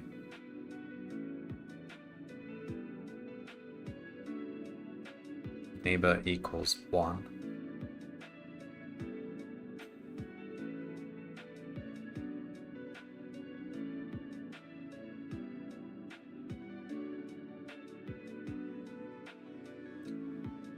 So if we got this far, then we've established that either we've never visited neighbor before, or we have, but we're allowed to revisit. Then we add 1 to it. So it either goes from 0 to 1, or 1 to 2. And then we return that. Visited is the wrong name for this now that it's a counter. Doesn't matter. And is that it? It take longer to compute, but it should just give us the correct answer. Ooh, now we got recursion depth exceeded. Oh dear.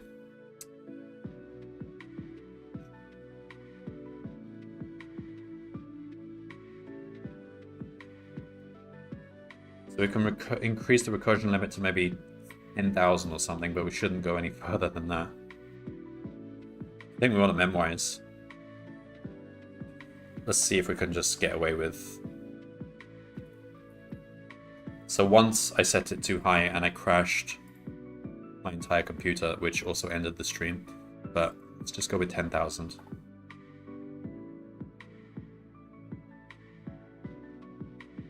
Still too much? I think 50,000, but I'm not going any higher than that.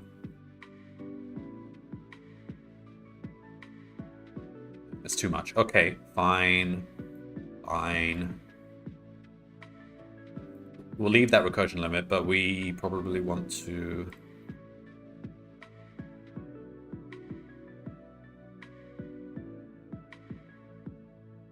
Mem-wise, that would mean...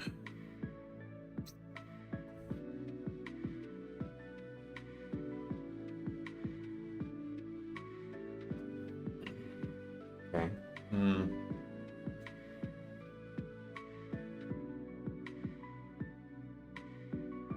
That means, first of all,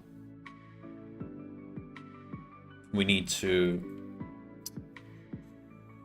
We can't pass a counter in. We have to pass a unique signature. We have to be able to hash the counter, its values. So what we actually need is...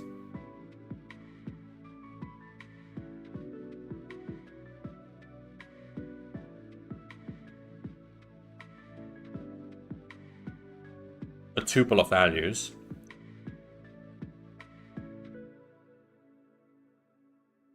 And it's sorted, so it's unique. All right, so...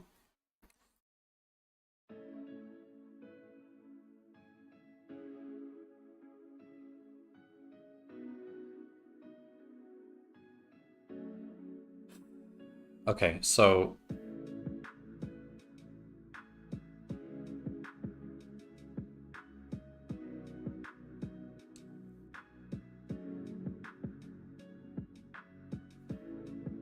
So visited is going to be a tuple of values.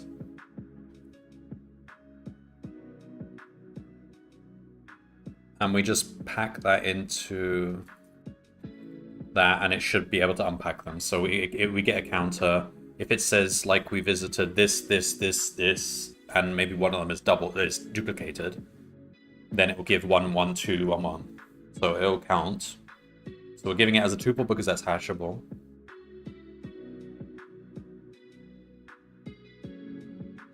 And then we say, can we visit if 2 is not in the values?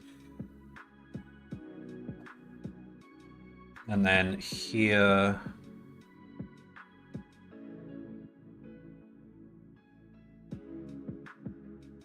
we should be using counter from now on.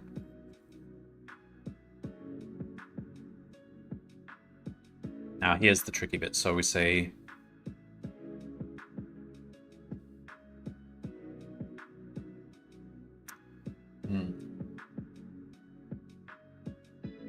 New visited will be the old visited, but we append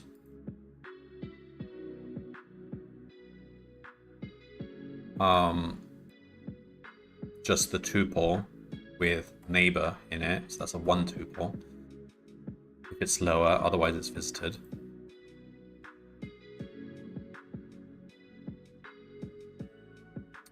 And it will have to be sorted.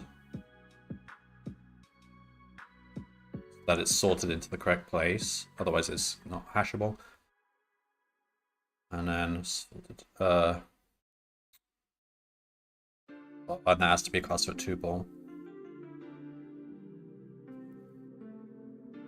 Otherwise we pass the old visited. That should just be an empty tuple. We don't even need to do this.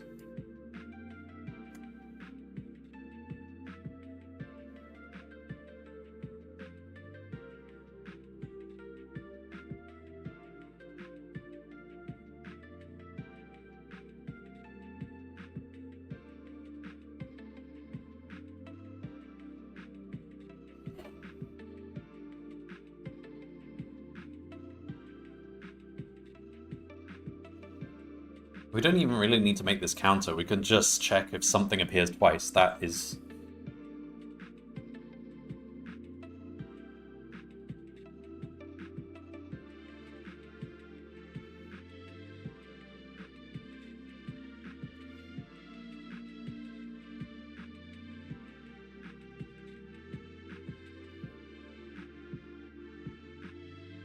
fine. No, we do need a counter for this bit here. Alright, so So that's still going to take too long, but it's just now we can actually hash this value. Let's try it again. What? That actually ran. Why? What's the difference? Does it just not like passing around those? We didn't memwise, so why would it be faster? We're just passing a tuple to the subroutines instead of set. But why would that matter? It's not increasing the amount of recursion or decreasing it, it's just different data structure. And if we don't memwise, then it shouldn't be taking any shortcuts.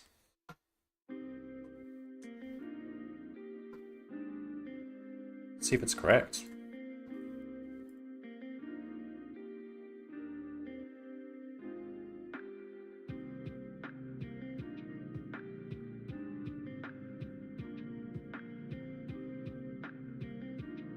Correct. Why did that work? Well, I also did increase the recursion limit to 50,000. So if I take that out, I think it will fail. I think it's still too much, even with tuple. Oh, no, we didn't even need to mess with the set recursion limit. I think because it's not just because of the number of levels of depth of this function, but also because I guess there's some stack recursion being used just to keep track of these sets. I guess it's using some recursion there. I don't know. I don't know exactly how the recursion counter is used, but I guess it's used for other things as well, not just layers of depth of the function. But if we do that, I guess it's also using some of the recursion stack. So if we tuple it, we remove any, it's a fresh variable each time. And the only recursion really is in how many times this method is called. I mean, what I wanted to do is just do memwise at this point. Like, okay, let's test it. How long does it take? Like a second. Will it go faster if I now memwise?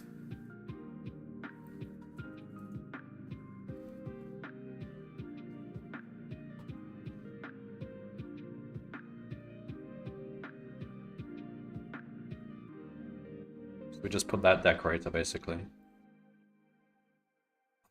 Let me just put it here. So cache.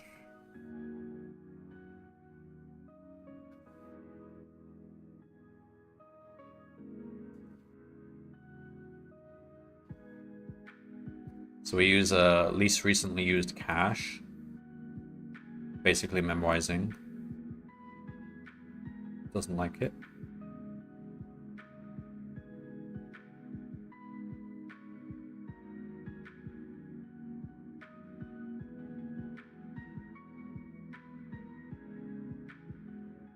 Oh, no, we just import cache. Yeah, no, we don't want least recently used. We want everything used. We don't want to discard things from the cache. We just want full cache. LRU is used for processes where you're repeating stuff and you want to speed things up by you know, not having to recompute things you've recently dealt with. So keeping things in memory, but it will eventually discard things when things get old. Here, we want to remember everything. All right, let's try caching it now. Instant. It did actually improve it. It went from like 1 second to like 0 seconds. So yeah, caching is good.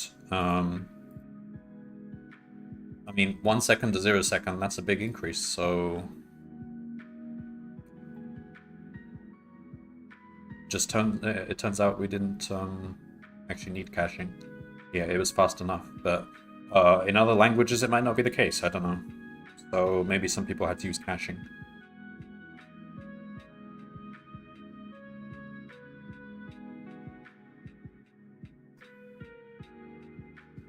was an interesting problem. I got stuck early on because I was writing DFS the standard way, but you need this visited set. You need to write it. You don't have to write it recursively, but it's so much easier to code if you write it recursively, because then you can just write this function and call it again. No having to write backtracking code where you have to look at what you had recently, take that off the stack, go back. Yeah, this is just better. But caching is, if you go down this path, you do need to cache generally, because otherwise you're revisiting subpaths that you've done a million times before, and you already know the answer, so you shouldn't do them again. Like, if you have a big amount of branching, but then it comes together as a choke point and then goes to the end, then you'd be so many times you'd be recomputing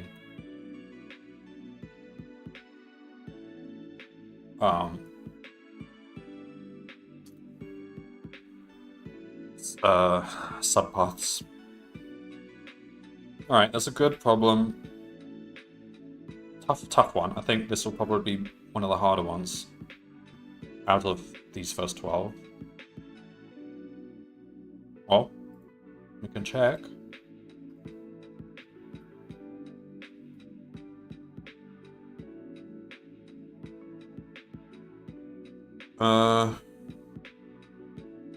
You can't really tell from this, but it looks okay. So if normally you expect like a steady slope, because people lose interest and they stop solving problems after a while. But with 12, you can see there's a drop, and then 13 and 14 it just stays steady-ish. That kind of indicates. I don't know. You can't really measure difficulty from this, because there is a huge factor of people will do the first n problems and then stop there. So, but you can sort of see that 19 clearly is difficult. 21.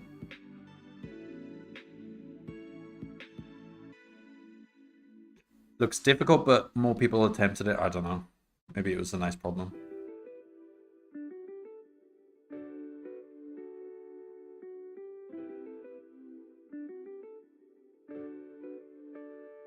Alright, well, we are halfway there-ish. Just under halfway there. But remember that day 25 is a one-parter. So we are actually halfway there. Alright, I think that's enough coding for today.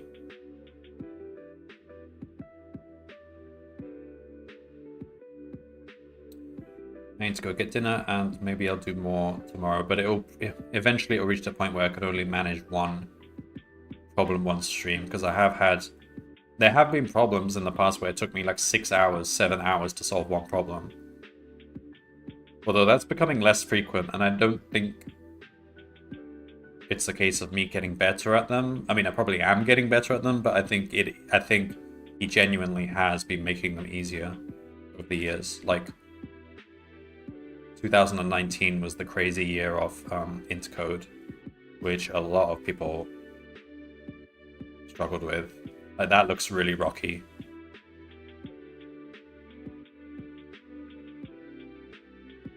You could sort of see, so it was like even numbers were int codes and odd numbers were, or some.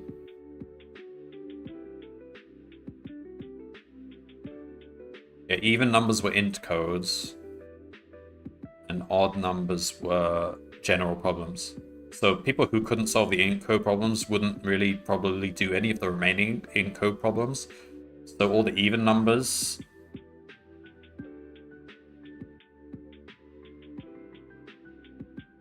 You can see there's some sort of step pattern. Like 18, for example, is an int code.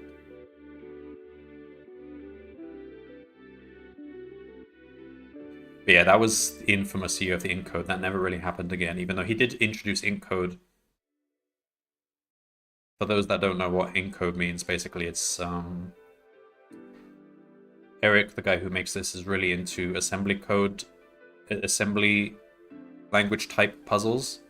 So he devised this kind of these problems based around where you build a script which reads an input in an assembly-like way, with commands like, if we go to one of the last ones, 24.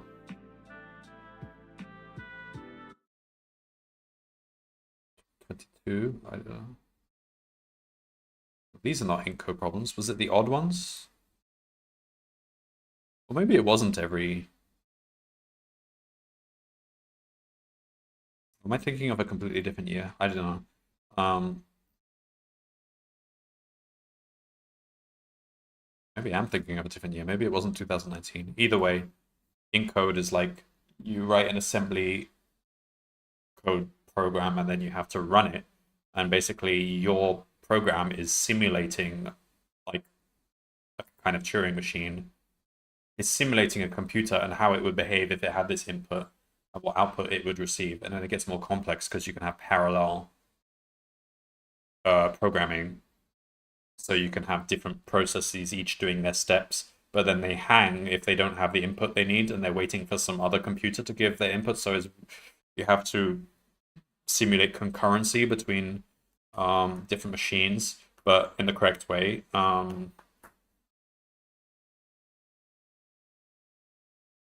It's crazy stuff.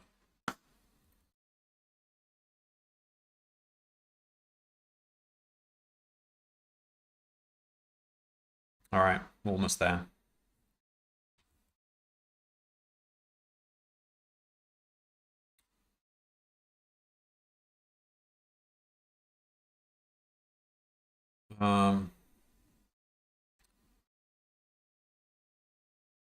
I always do a quick check just in case someone happens to be doing Advent of Code, but no one ever is, so it's June. It's not the season for Advent of Code. Season for Advent of Code. Season for Advent of Code. Tis not the season. Season for Advent of Code. Somebody did some Advent of Code 10 days ago. Somebody did some Advent of Someone did one 4 days ago. Shari makes art. Oh no. Yeah, it was in C++. 2022. Looks like I'm arriving at the end again. Welcome in Smap UK. Yeah, I just did 3 problems.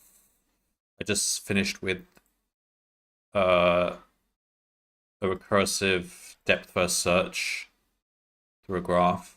Don't know if you remember it. Not too bad. I got confused at first because I was so used to writing depth first search the traditional way. I needed to adjust it for allowing to revisit nodes under certain conditions, which makes it a bit confusing. But I mean, once you write it in a recursive way, it's not too bad.